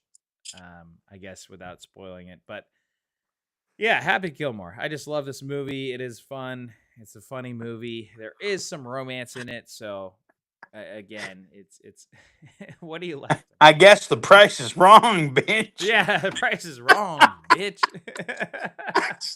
That movie has so many good one-liners, like the jackass, or like, "Hey, shooter, oh, yeah. you want to go to Red Lobster?" No, yeah. You want to go to Sizzler? Like, speaking of Sizzlers, you gotta go to Sizzler. That's why I always laugh when you guys talk about Sizzler. I always laugh. Hey, Sizzlers never let me down. Okay. Okay, well, it's I wish I could say the same. All right. Well, anyway. But that one's pretty good. It does count. There is like they do the whole the ice skating scene where she's trying to yeah, get into kind of his world of being a hockey player, and like he basically learns how to be civilized to some degree to kind of where he's not an embarrassment to her and like kicked out, and there is the other thing too is it is a heartwarming. I mean, it's a completely ridiculous movie, but it is yeah. also very heartwarming with his like grandma and Ben Stiller being a sweatshop manager as Yes. well. Yes. Well, yeah, absolutely. Yeah, and that is the thing is the clips, yeah, the ice skating when he lowers it, the lights go down, and she's like, "What are you doing?" And then it starts playing "Endless Love," my endless love We're for just you. friends. No, Then yeah, it no, he plays goes, Endless Love. yeah. She's like, "What are you doing?" She's like, "What?" Friends listen to "Endless Love in the Dark." No, Oh, my favorite man. scene in that whole scene is the end of that scene where you've got the Zamboni writer lip syncing the words to it. And Yeah. you see the shadow of the guy, and he's like, "My love, my love, my love, my endless love." And then you see him like look down, and it's like, oh, you kind of feel for that guy, like, oh, the poor He's Zamboni. alone while they're doing Endless Love ice skating. Exactly right, which some people call Valentine's Day single awareness day as well, right? And that's definitely for me as a single man. It does. You see a lot of couples all over the place, and does that make me feel great? Not always. No, no. But it's all good. Well, if it makes you feel better, Tremaine, we can listen to Endless Love in the Dark as friends. Oh, thanks so much, Uncanny. Yeah, That's it, wife. Time for you to get banished to the other yeah, room. Turn off all the lights on your way out. yeah. Okay, so this next, so this next movie is a movie I almost forgot about, but someone there was a song that I heard. I think we heard this song in Blast from the Past, but this movie is a very good teen heartthrob, over the top comedy starring a guy who wasn't quite a star yet, but is a star now. And that is Can't Buy Me Love. Can't Buy Me Love. So this, uh, have you seen that movie? Can't Buy Me I Love? don't think so. Yeah. So he's basically, so Ronald's making an investment in the senior year. He's hiring the prettiest cheerleader in school to be his girlfriend. Yeah, so it's Patrick Dempsey. Patrick Dempsey. It's in one of his first roles, and it's a classic film. If you haven't seen it, it's a very classic '80s movie, and you really have to see it because "Can't Buy Me Hung." It's based on is a hit song. "Can't Buy Me Love." Da, da, da, Can't buy me love. da. Never tell me so. By the Yeah. Beatles. Yes. Okay. So it's a nerd who plays popular cheerleader Cindy Mancini $1,000 to date him for a month to gain social status. Nostalgic 80s film exploring themes of popularity, inauthenticity, and teenage social hierarchy. It looks very 80s in the little clip that I'm Oh, seeing. it's super 80s. And then the girl in it's like every guy has a crush on this girl that's in this movie, and it's one of Patrick Dempsey's first movies. And people think that it is a John Hughes movie, but I guess it's not. So it's kind of got a John Hughes type vibe to it. Classic teenage slice of life. Yes, yes, yes, yes. So Hey, Seth Green's in that movie, it looks like. Is yeah, Chucky Miller. yeah. So kind of yeah. Seth Green is in it, and yeah, because Seth Green is in a lot of those teen movies, or as a kid. I think he's the younger brother in this one. But yeah, and then the lead actress who's gorgeous, she had a really tragic life. I guess she got addicted to drugs and alcohol, and she died in 2015. So Oh. Very sad. Very sad. On the on a brighter note, I want to log this in for a future discussion and or rant, but Seth Green is one of the most underrated actors in my opinion of like the 90s to 2000s. Wow. Okay, that's quite a statement. We could talk about that too. Yes. Yeah, we'll definitely have to talk about that. I love him in Rat Race. I love Rat Race, dude. That movie is great. My wife had never seen it before a few years ago, and I was like, I saw some sort of meme that referenced it or something, so it popped in my head, and then I was like, oh, I want to watch that, and she never seen it. And let's just put it this way: that movie is gold, and they would absolutely never make it today. Oh no, absolutely not. No.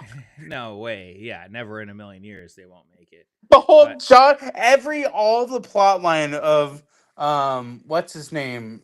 John Lovitz is just like comedy gold and absolutely haram compared oh like yeah, for today's he's standards. like, honey, we're uh we're we're going to what did he say?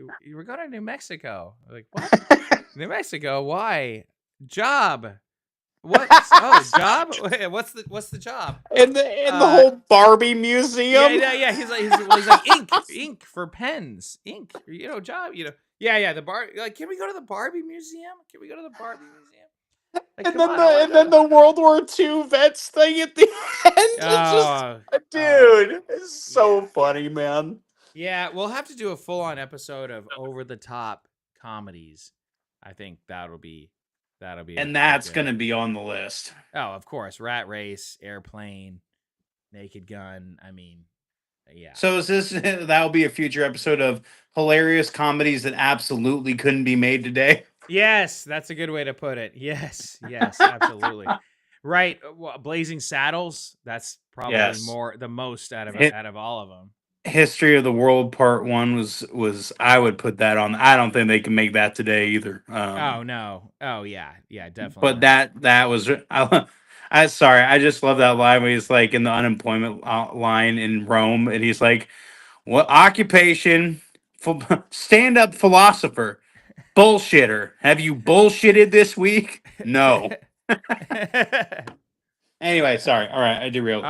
All right, here we go. All right, so the next one, we're gonna shift gears. We're gonna shift gears a little bit, a little bit. Um, Is let me it the grab. room? It is not the room, and the room is not on the list, unfortunately. But yeah, I know it. The room is, yeah, the room is not completely on the list. Okay, Lisa! yeah, Lisa. Okay, it's the movie Scream. Scream. You gotta love a good horror Scream. movie. Scream. Yes, Scream is a great date night horror movie. Something you watch. Slasher. If you're gonna watch a slasher, watch something like Scream. I think it's one of the best slasher. I mean, it was kind of technically one of the first slashers, which is crazy thinking about because you would think that would be a more common movie, uh, subject matter for movies, like an easy, hey, take some teenagers and chop them up. But it really set off the whole 90s. After this, there was I Know What You Did Last Summer. There was all the rest of the movies that came out that were like slasher thrashers. A good date night movie is a good horror movie, right? It's a good slasher. You're with your date. Oh my gosh, she grabs you and yeah. Well, is this okay? I might have misunderstood the what we're going for with this here assignment. Is this like movies that give me the best chance to get some action or It's date night. It's a date night movie. Date okay? night, yeah, romantic, yeah. Also, when you said Vi- Scream, I my brain went to uh scary movie and I was like, what are you talking about the romance at the end with Sergeant Doofy and the lady that he Oh drives my off gosh. with?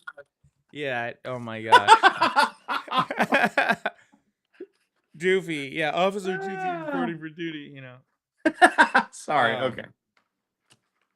No, no, it's date night. So Valentine's Day. I mean, Valentine's Day could be anything.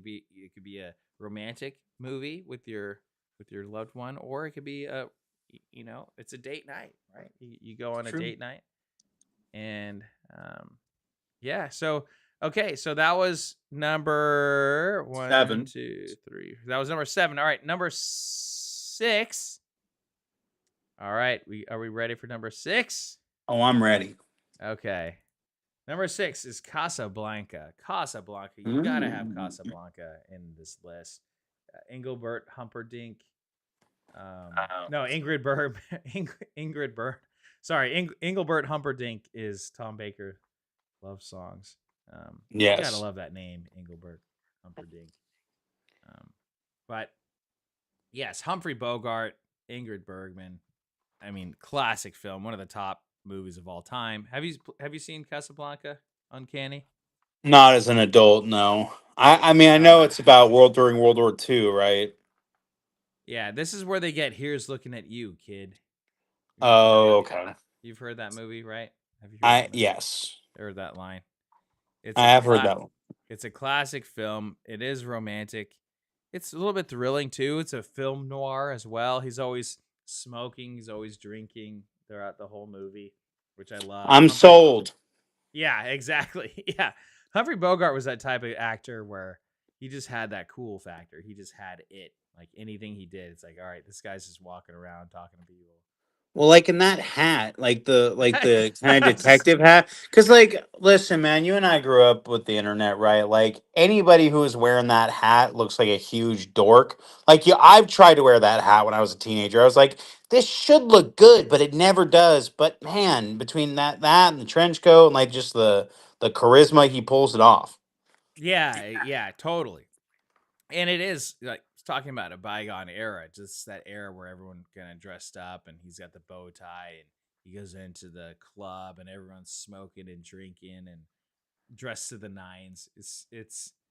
And it's a mystery too. He's trying to get to the bottom of things, and I don't know. It's a classic film. Classic film.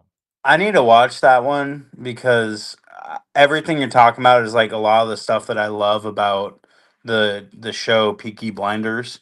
How like everyone's dressed in like suits and they're drinking whiskey and smoking cigars and like guys are getting into like fights and Dude, I need to get into that show. I've heard good things. My dad likes it. My dad loves that show. So well, I mean that's kind of like your dad's childhood, right? So yeah, probably. Yeah. yeah. So I mean, it's just kind of I mean, look at this poster too, Casablanca. classic. Classic. It has classic written all over it. It's just incredible. It really is just incredible. So, all right. So we're gonna go with my next one.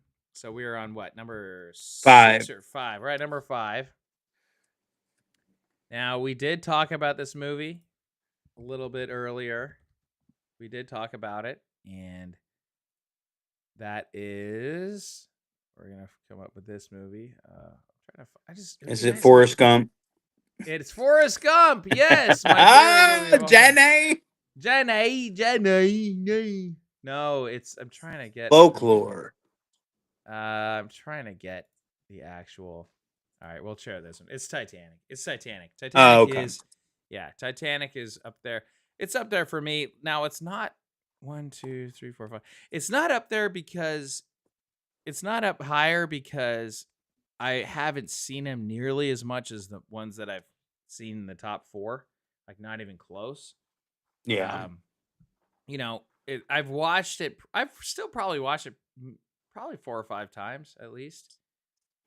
So it's definitely a movie that I've seen more than a lot of movies that I watch. But yeah, it's a solid movie. Good movie. We talked about it already, and it is a great love story. You know what's funny is like I was disappointed when I found out it wasn't based on a true story. I thought it was a true story when it came out. Was that just me? What wait? I mean, the Titanic did sink. It is down there. Yeah, no, I know, but the I just want to make sure you know that.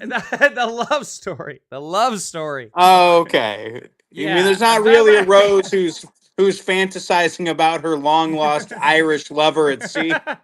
Hey, I She didn't did know not, in that. fact, get painted like one of his French women. French girls, yeah. Which, by the way, I watched this with my mom. I distinctly remember I was at the Folsom movie theaters, and my mom's like, close your eyes during that part. And I'm like this, then I'm like, You're like, Mom, why? They're about to get frisky in a car. I was like, yeah, oh no, yeah, I'm closing my eyes.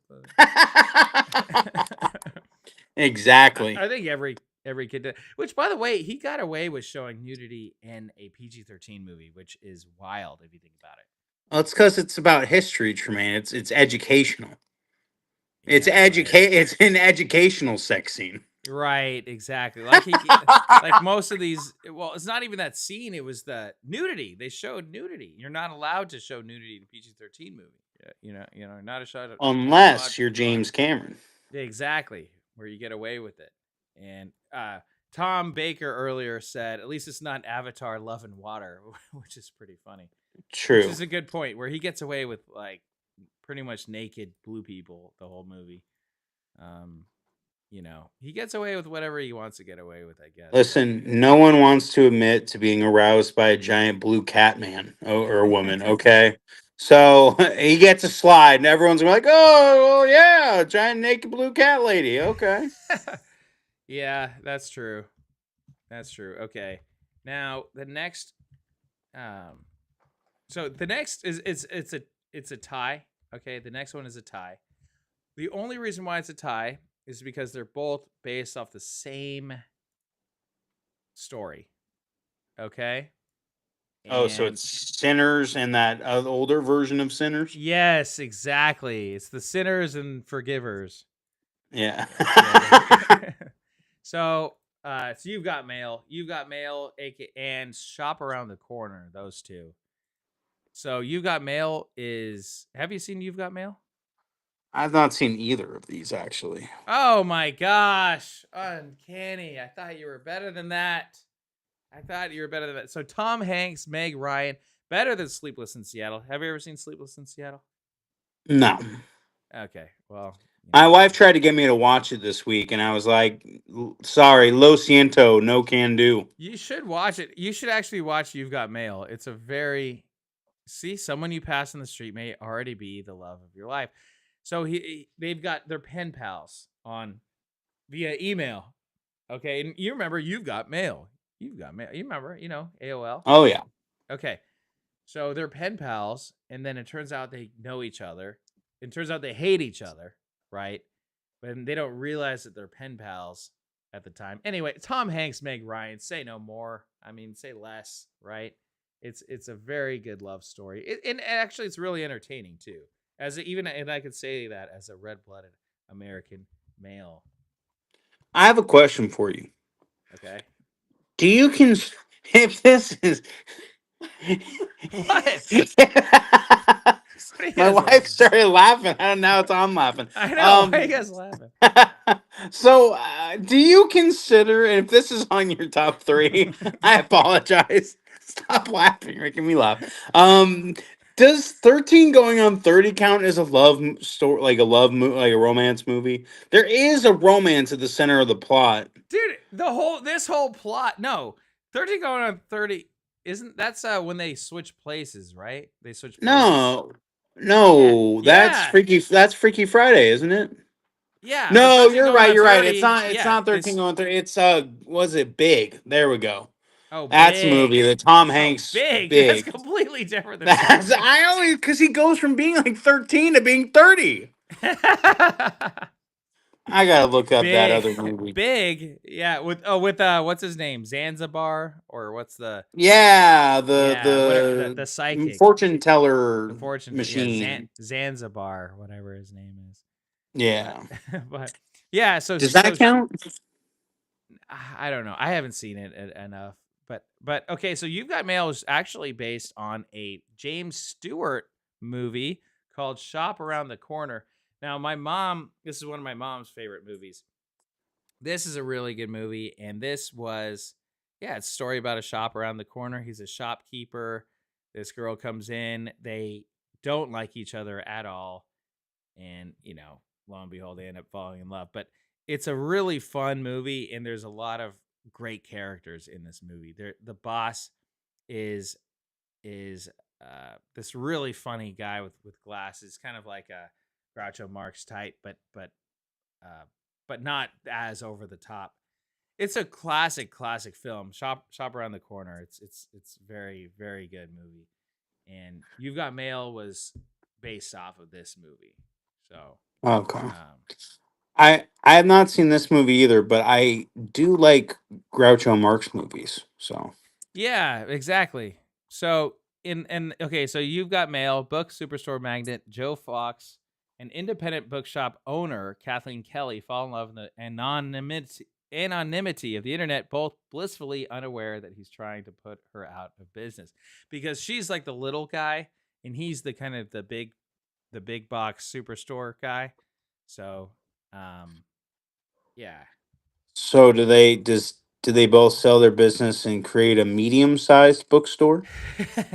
See, you just have to um yeah, you just have to watch it to find out. Now, Okay. shop around the corner. Two employees at a gift shop can barely stand each other without realizing they are falling in love through the post with each other's anonymous pen pal. So in the original one, they work at the same gift shop, but they're pen pals, right? Back in the day, they had pen pals. They'd write each other letters and everything. Oh And yeah, back when paper existed. you're right. Yeah. So they'd write each other. They got along really, really well. But it was so ironic because they couldn't stand each other in real life because they're coworkers and they did not get along at all. And then yeah, it's a really funny movie. And also when you think about it, it's brilliant in terms of filmmaking because it takes place, most of it, like 90% is at this shop that happens to be around the corner. But so they're inside this gift shop and it's just the script and the stories and the characters that you get into. So it's a really good classic film that you should watch. You guys should actually watch that right now. Right now. Wow. Keep watching the stream and then go watch it. Yeah, exactly. Exactly. And hit that like button and smash the subscribe button. And there's a Patreon, and you can send in super chats. That's right. Yes. Show some love to That Hayhoe Studios this Valentine's Day. Oh, thank you. Yes, please do. Actually, we'll do this real quick. Like and subscribe. It's movie night. Hey ho, studios feel it right. I cook that but no think twice. Like and subscribe to watch more. Watch more. Like and subscribe to watch more. Watch more. Movie night from Hey Ho Studios. All right. Cool. Thank you guys. Appreciate it. Okay, so my number 3. And yeah, number 3 right here. We have talked about it. We can talk about it a bit more because I do have a story about this movie. Groundhog Day. Yes. Yes, it's Groundhog Day again. I see what you did there. So one of my actually the best day I had at college at San Diego State, I was taking a Alfred Hitchcock class, and my teacher knew this producer by the name of Trevor Albert. His name is Trevor Albert, and he happened to be one of the producers, actually the producer of this movie, Groundhog Day. And he talked about making the Groundhog Day and how when he read the script, he loved it, but no one else wanted to make it. Nobody wanted to make this movie because they couldn't describe it. They couldn't describe this movie at all. And anywhere that they tried to pitch it to, no one liked it. No one understood it. They didn't know what it was all about.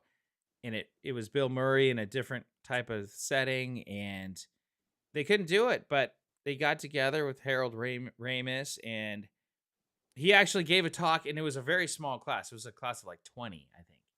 And so he talked, and I'm like, holy crap, a guy who produced one of my favorite movies in the world is there teaching right now, right in front of me.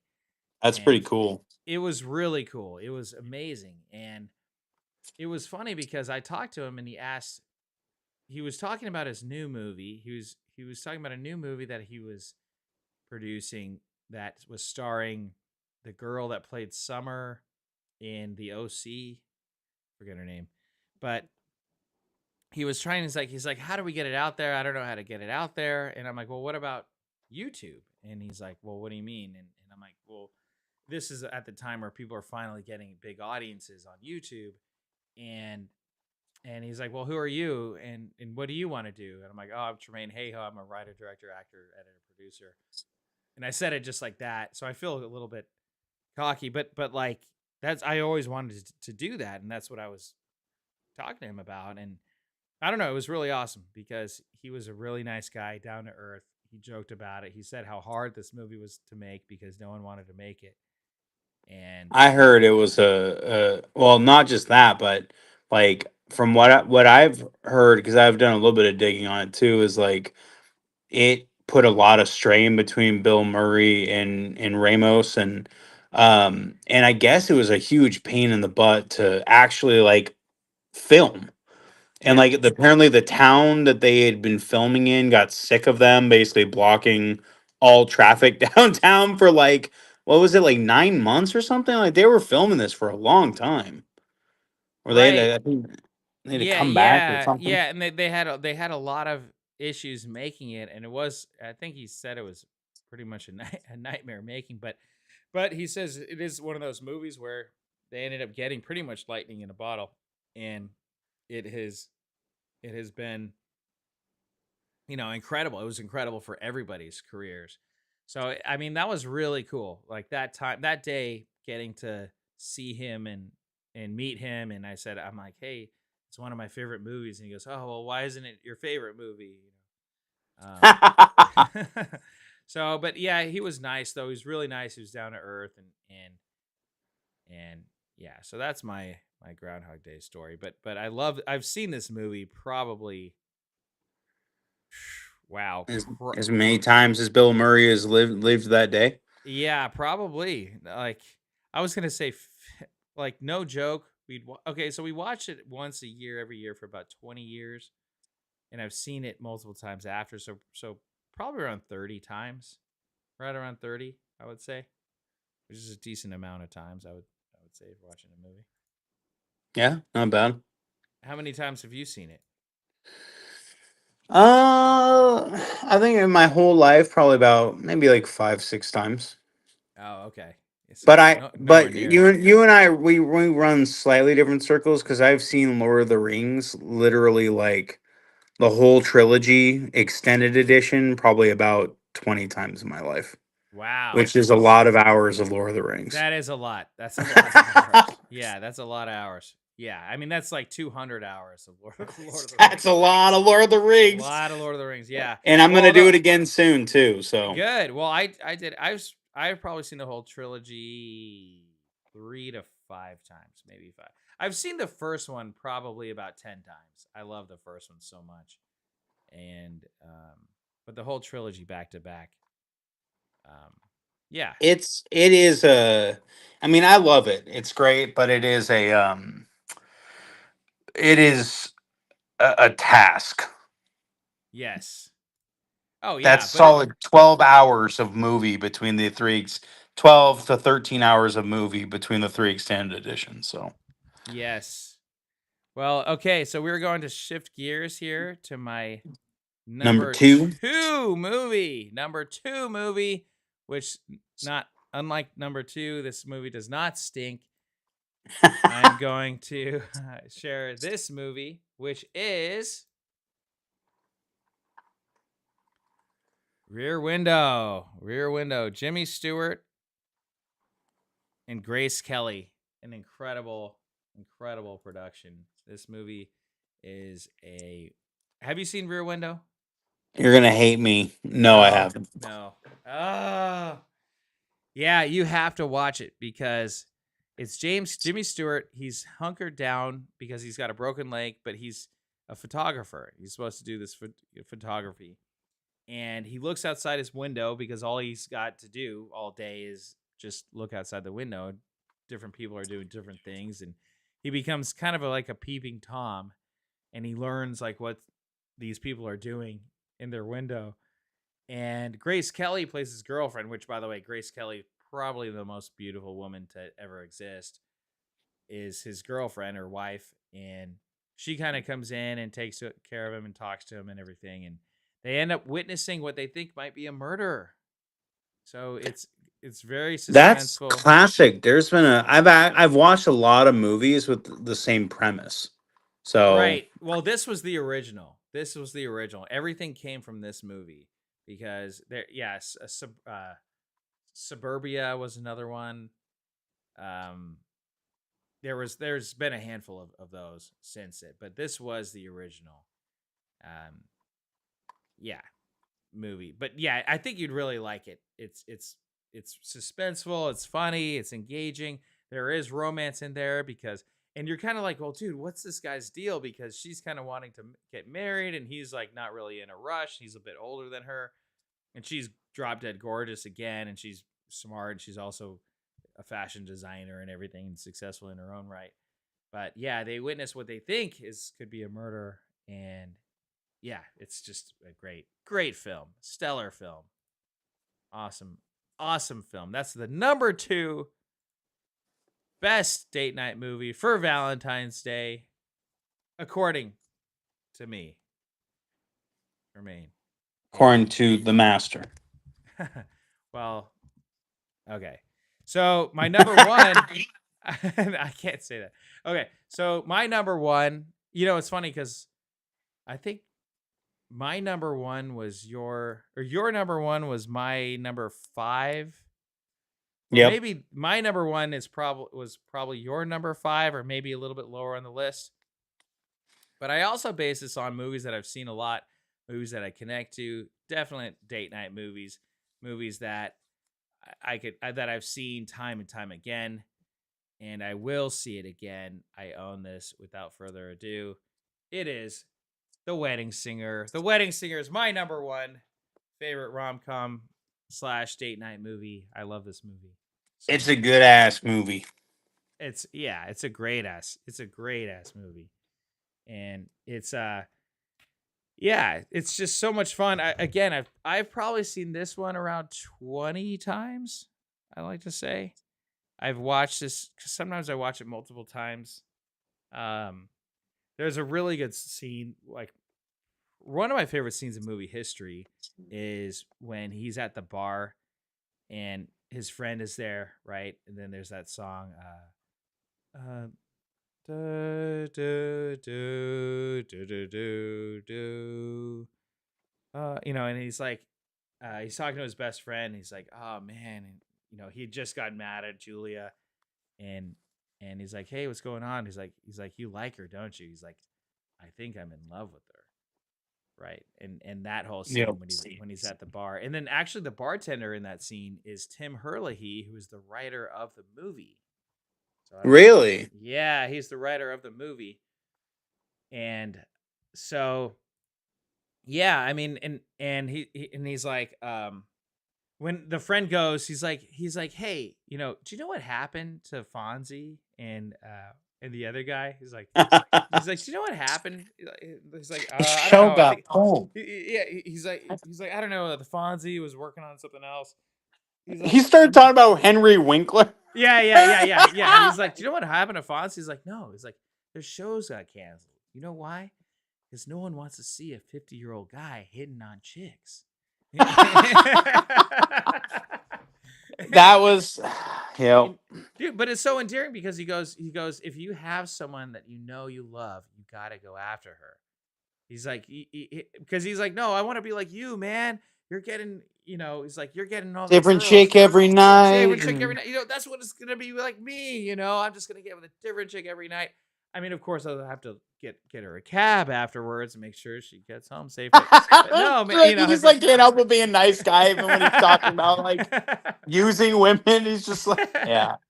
Yeah, dude. No. And he's like, you know what? He's like, dude, I'm lonely. He's like, I'm lonely, and he's like, all I really want is someone to hold, someone to love and to love me and tell me that everything's gonna be all right. And then the old man. Everything's gonna be all right. Oh, It, that's so funny. it's It's so it's so it's good like a because reversal of expectation, right? Because you're like, he's talking about like getting basically like a girlfriend or a wife, and then this old guy, drunk old man, is like, it's gonna be all right. right, yeah, dude, and that's why I think this is my number one because it's endearing. It's got a lot of feelings in it, actual feelings that people have. Like there's loneliness, there's breakup, there's marriage, of course, and then there's a lot of humor in it as well. So it's kind of got everything that I love in a movie put into one. And And it's got Billy Idol in it. it's got Billy Idol. It's like, hey, Billy Idol gets it. He's like, hey, Nobody Billy. talks to Billy that way. Yeah, right. He's like, yeah, right. Yeah, yeah, Billy I Idol. Oh my god. No, it's great, and it's like it. Part of the reason I like it too, because I've seen that movie. I've been watching that movie since I was a kid. Like I was one of my parents' favorite movies, Hmm. and so I've been watching it. Like I probably watched it maybe not actually probably about as much as you have in my life, and it's just and part of it is because like that was like golden era of Adam Sandler, like when he was like at the top of his game, right? And what's her name that plays Julia? I'm Drew terrible with names. Barrymore. Drew Drew Barrymore. Barrymore, once again, top of her game, was played the great kind of girl next door, right, character. And it's like it's the same reason why I like kind of like John Hughes films and why I like A Christmas Story, and like it's this like straight up like Midwest, small town charm of like everybody kind of knows everybody, and like people are pretty decent, and like that's why, because like Glenn comes off as this giant asshole, Hmm. but like, because he's like the classic, like the bad side of the '80s, right? He's like the Gordon Gecko, like Wolf of Wall Street, kind of, like I'm making money selling junk bonds and bagging babes, right? Like Right. He's like he sells junk bombs. Well, they're not junk bombs, babe. It's like they're not high junk bombs. yield They're high bonds. yield bombs. Yeah. Like, oh, well, whatever, right? He's like, and he goes, he's like, I got a new CD player, and she's like, oh, cool. Let me grab a record. He's like, it's not a record player. It's a CD player. But he didn't It buy her plays any CDs. CDs, It plays right? CDs. He's like, it's a CD player. It plays CDs. Well, and like that's crazy, dude. Because and that is like it is a little nostalgia for me because I'm a couple years younger than you, but like you and I are about the same generation. Where like I remember when we first got a DVD player, and Oh our yeah. my first DVD that we owned as a family was Peanuts Christmas. Oh no. Oh That wow. was the Oh my first gosh. DVD that we owned. That was like the only DVD we owned for like a few months. And so like we hooked it up to the TV and I just would watch Peanuts Christmas. I mean, it's ridiculous, right? But like it's true, right? Like that was a big change from like cassette like vinyls to cassettes to CDs. It was Like, oh man, I do remember do do one of my do do do wh- wh- do. one of my first jobs I during Christmas, the day after Thanksgiving, I just heard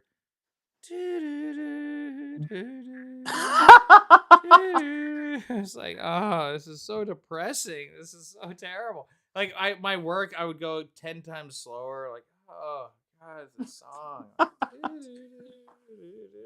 Like, like, I know it's a good movie, but when I think about DVDs, though, it was like, oh, this is high definition DVD. Get ready for the action. The explosions. Oh In, yeah. in which now a DVD is 480p. It's literally not high quality at all. It's you Even know like Blu-rays, like you can stream better stuff than Blu-ray, and Blu-ray will kick DVDs, but Blu-ray's 1080 HD, and okay. yeah, I mean now we've got 4K, we have 8K now. It's really, yeah, it's crazy. But actually most projectors, even IMAX is only 1080. Which Okay. is, yeah, so 1080 is 2K technically, but yeah, I mean now. Well, when you have a giant screen, it makes up for it, right? Well, and also the DVD, like most movie theaters had DVD quality screens, and that's, yeah, five, like for like 480, like 540 by 480, which sounds very tiny. I mean, it's nothing, but it looks great on TV. And then there also is something about, if it gets to be too high a res, it looks worse because everything looks kind of fake or it looks too real. You know what I mean? So That's funny you're talking about that. So I mentioned I've watched Lord of the Rings an insane amount of times. Um, Me and my high school buddies had Loader Fest, Lord of the Rings Fest every year, where we would get together for you three call them days and Loader eat. Fest? Yeah, Loader, Yeah, Loader Fest, man. Loader. Okay, Loader Fest. Um, Okay. and we would just stew and brew for 3 days, eating frozen pizza and watching 12 hours of Lord of the Rings. Um, That actually and sounds amazing. it That sounds was it awesome. was a lot of fun. But one year we watched it, and one of our friends didn't tell us that he only had I think it was a Blu-ray player, but my other friend brought the extended edition of on a DVD, and so we just popped it in, and it looked like complete crap. And then two of my friends argued to what degree it looked like crap for like half of the first movie. Oh my gosh. and Oh and it wow. literally looked like those Well, cause behind the scenes videos of yes, movies where like yes, it doesn't look like a movie, it just looks like footage of people walking around. That's what it looked yes. like. Oh yeah, yeah. I know. Yeah, yeah. I know exactly. And it takes you completely out of the whole movie. It was terrible. I was like, dude, this looks like somebody dressed up like Vigo Mortensen trying to be Aragorn. Well, and that's the thing. That's why when you look at behind the scenes footage, everything looks so lame. You know, it looks really Yes. lame. It really does. It's like, oh, that's what it was like while you guys were watching the movie. Like, this is ridiculous. I mean, it's and that's, you got to have a level of movie magic, right? Like you have to have some level of movie magic where if it looks too real, it's not good.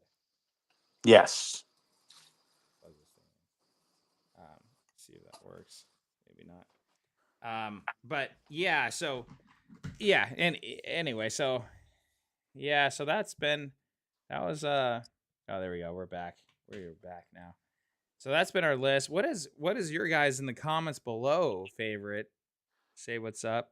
If you guys are just joining in, or if you guys haven't said hi yet, come say hi. Don't be shy. Um, we have yeah. So we just went through our list. I got my lighting going. Getting my lighting. Your Yeah, very stylish director hat. that's right. You know, it's funny. I would normally never be caught dead in this hat, like in a million years. It's just not really my style. But a friend gave it to me, and I'm like, oh, okay, what kind of hat should I wear tonight? I can wear this one. But I don't know, because there's people that are like, oh, director, so I'm wearing this hat, so that means that I am one. Oh, you're a director, huh? Do you want to see my short film that I made? I Yeah. made on my phone camera, huh? Maybe you can publish it, huh? Right. Yeah. You want to see my short film? Ooh. Oh, you're a Yeah. director? I have a script for you. I'll email it over to you. Right. Well, yeah, totally. Yeah. And I've been told, like, people are like, oh yeah, I got this great idea. It's about a mouse, and he starts off in Belgium, and then he's in Rome, and then he's in Japan. It's like, okay, what do you like? But it's a great story, and it's hilarious, and it's awesome. Like, all right. It's like people get really too they get way too into their own stuff. Yes. Yeah. So, You know what movie I haven't seen in a while, and it might be fun. I don't know. Did you like Inception? I loved Inception. I liked it a lot. I liked it a lot. It has a lot of flaws, but I did like it a lot. Mainly for the Okay. soundtrack. I'm kind of, I don't know. Maybe I'll just watch that again sometime. I've been kind of wanting to watch it. It doesn't really fit in with Spooktober, so I don't really have a good excuse to watch it, and it's kind of long, but it is a good one. Spooktober. I mean, we're in February, brother. Oh, I know. Every so for anyone who doesn't know, Spooktober is a thing. It's a tradition in the soda uncanny household that every kind of late September through early November, my wife and I watch as many scary or like psychological thriller movies as we can. And that's a very broad category because we also sometimes watch things like Goosebumps Oh, I love or Goosebumps. Oh, that counts. That completely and that counts. does or Scooby Doo movies. Yeah, that counts too. I agree. There we go. See, there's Big zombies and time. stuff. Okay, fair Yeah. enough. Um, So yeah, but it doesn't quite fit into Spooktober. So like we don't have an excuse to watch it during that month, which is like my dedicated kind of like movie month, except for Christmas What movies in what made you December. think of this? You kind of randomly brought Well, that up. I don't know. I was kind of thinking about because we're like two hours 10 minutes right now, and I was kind of thinking a little bit about what we want to talk about next in the coming week or couple of weeks, and it just popped in my head. It's just the way Okay. my brain works Well, sometimes. we could talk about we could do like a Christopher Nolan movie ranking. You want to do that? Something like that. Oh, some Batman, huh? Little Batman, little Inception, little Dunkirk, maybe. Oh, Inception was Christopher Nolan. I forgot about that. Yeah. I just Hello. always think I just always think Leo. Oh, gotcha. Oh, so you're thinking Leo movies. So, Well, I mean, I'm good with Christopher Nolan ones. That sounds good because he's done a lot of really good movies that I like. So okay. Yeah, we could do Nolan. Um, okay. Which, by the way, guys, speaking of Nolan, it has nothing to do with Nolan, but we are at 6,988 subscribers right now. If you guys haven't hit the like or the subscribe button, hit that subscribe button. We are 12 away from nice, 7,000 subscribers. 7,000, you guys. We've had 100 new subscribers in the past 28 days, which is amazing. So nice. we are set to hit that in the next week. But it would be nice if we could get it tonight. That would be awesome. If you guys haven't subscribed yet, hit that subscribe button on youtube.com/Hayhoe Studios. Get to see more of us, myself, and Uncanny talking about movies on Uncanny Fridays, is what we're calling it. So we're gonna call it, I guess, Uncanny Fridays.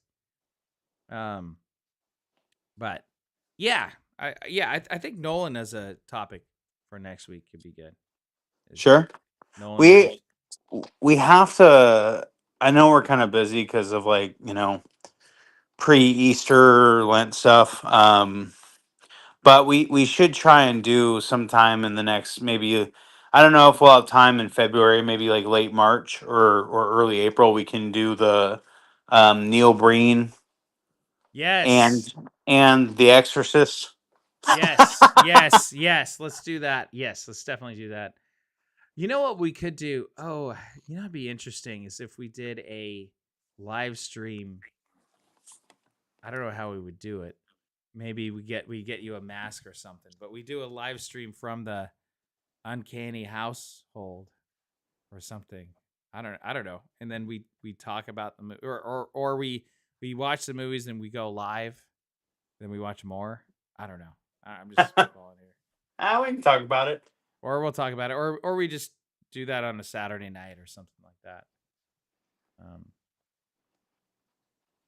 No, we definitely need to do a Neil Breen thing. I think Christopher Nolan is a good. That's a good one. We could do that for next week. I think.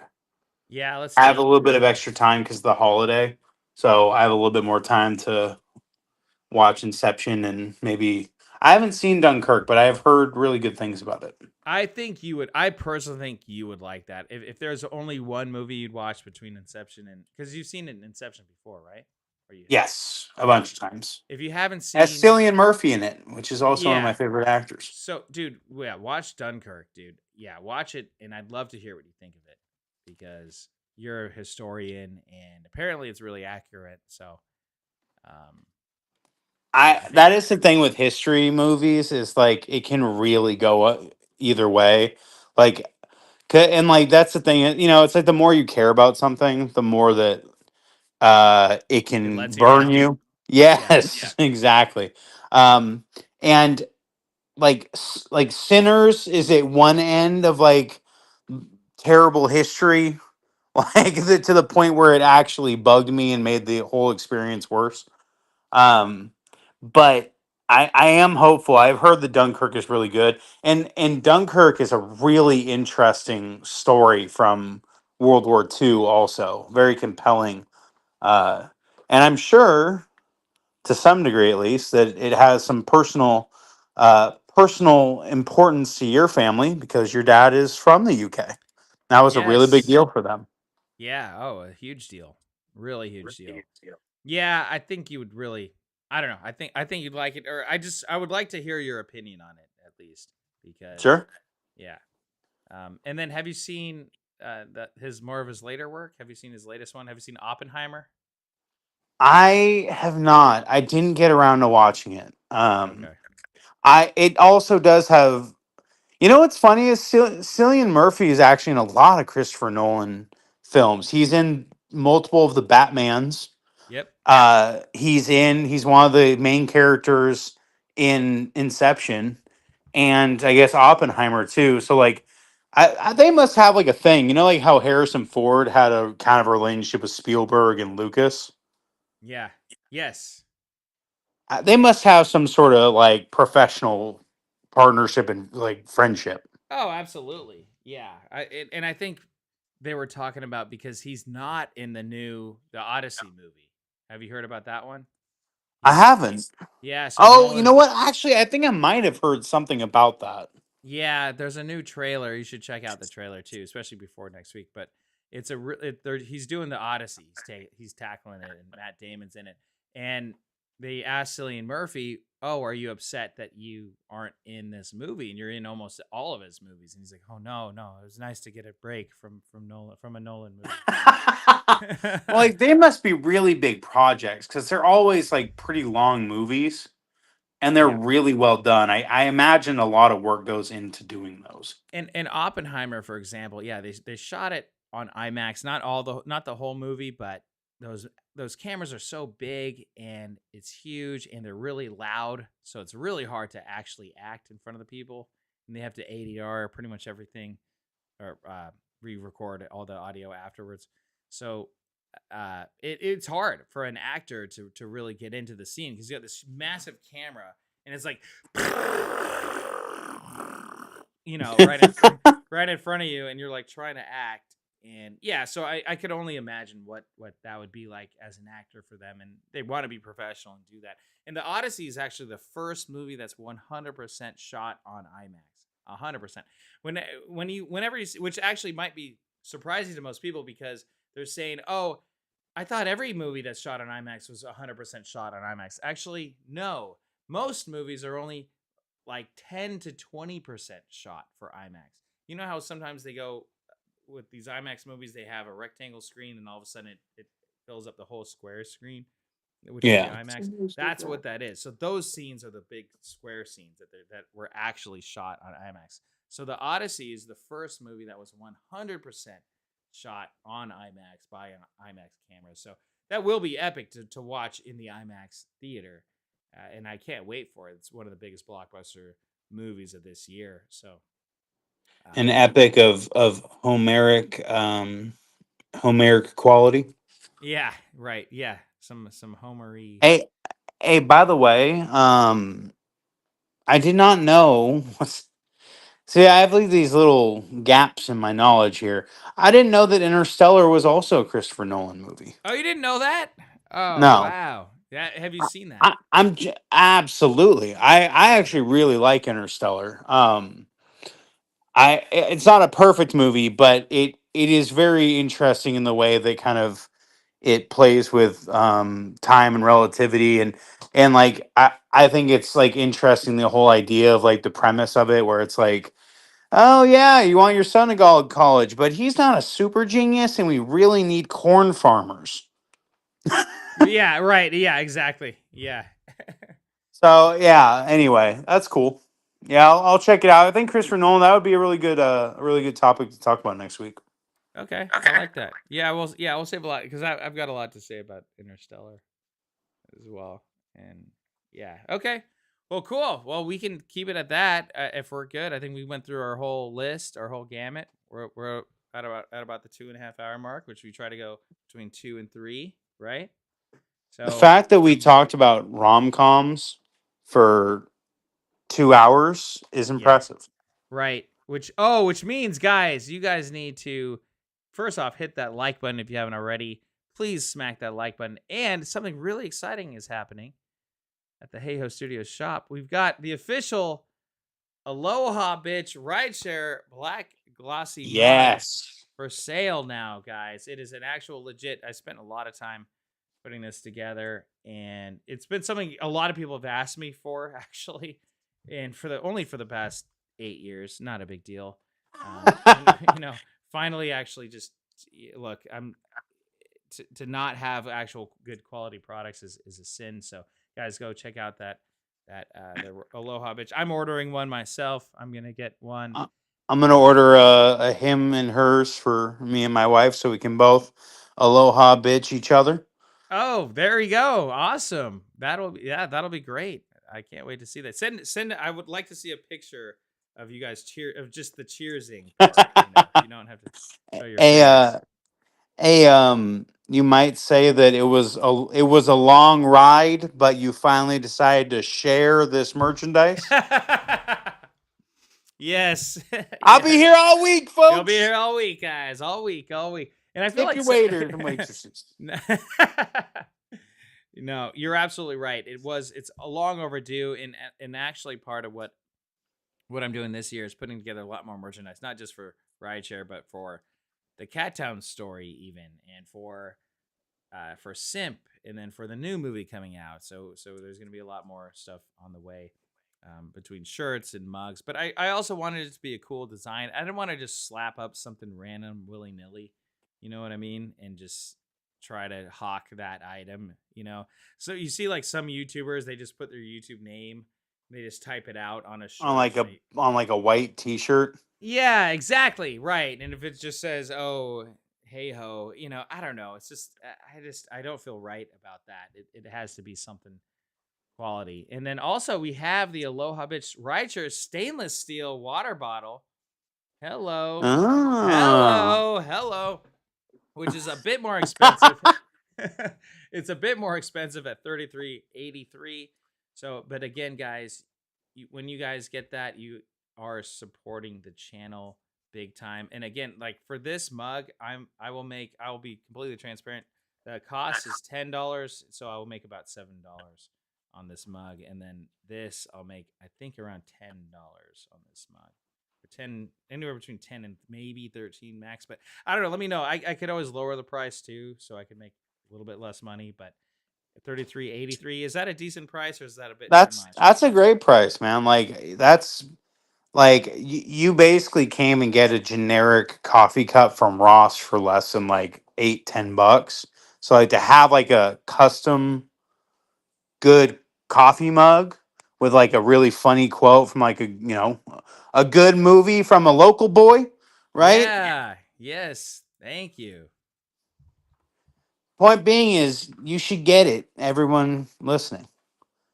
Thank you, everyone. Yes, and actually, I'll share it with you because the other side is pretty cool too because it says "Aloha, bitch," which is probably the most famous line from the movie. I'd say it also has rideshare on the other side. So Yes. yeah, so it's got the name of the movie, and it's really high quality. I made it really high quality print, so it'll come out really well. You got Jason here, and then of course the eye is the hula girl, and the green and Which red. by the way was better than just an asterisk. Like I thought that was a really good stylistic choice. Oh, Having the thank hula you. girl. Yeah, it makes more sense too, because I was like, well, how do I incorporate the hula girl into this, right?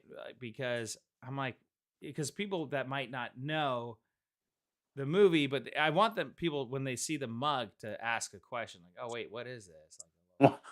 What is this? Why is What this is dude with like law bitch with like a Hawaiian grass skirt lady hula dancer? right? Yeah, so yeah, you guys can buy it really, you can buy look with more payment options, you can buy with Shop, you could also buy with Google Play, PayPal, Shop, so any way to pay. It's a really good it is a print on demand service. It's the best one that's out there. I did a ton of research on which one is the best, so it's connected well. And of course, if it isn't good, you can get a full refund. Just let me know. Um, if it sucks, then it sucks, right? But I don't think it will. It's going to be good. Real quick, I will show you the stainless steel water bottle right here. Aloha Beach. Nice. Yeah, so that's cool too. And that That's can serve as a weapon if somebody tries to kill you while you're in an Uber. yeah, exactly, totally. And this one has the Hayhoe Studios logo on it too. I didn't have I feel with the mug it would have made it a bit too crowded having the Hayhoe Studios logo on there. But it's on this water bottle because it's kind of a see if you look at it. Yeah. So anyway, That's cool, man. I like yeah. it. Thank you. Thank you. Thank you. Thank you. Thank you. Thank you. Thank you. Thank you. Thank you. Thank you. Thank you. How do I? Okay, there we go. All right, so we're back. All right, guys. Yeah, thank you guys for watching this a wonderful special Valentine's Day special. I hope you guys have a wonderful Valentine's Day, Valentine's night, if you know what I mean. And like and subscribe. Hello. Thank you guys for tuning in. Do you guys agree with our list? Do you disagree with our list? What are some movies that you guys think that we're missing? Let us know in the comments below. Again, like and subscribe. I really appreciate your guys' support. Uncanny, what's the last word? I mean, aloha, bitches. Aloha, bitches. Guys, go to heyostudios.myshopify.com and get your Aloha, bitch. Right share. Black. Glossy mug. The official one. At any rate, it's been movie night. I'm Tremain. Hayhoe. That's Uncanny. Signing out. Bye, everyone. Bye. Like and subscribe, it's movie night. Hey ho, studios feeling like. Hey, click that button, don't think twice. Like and subscribe to watch more, watch more. Like and subscribe to watch more, watch more. Movie night from Hey Ho Studios. Like and subscribe, it's movie night. Hey ho, studios feeling.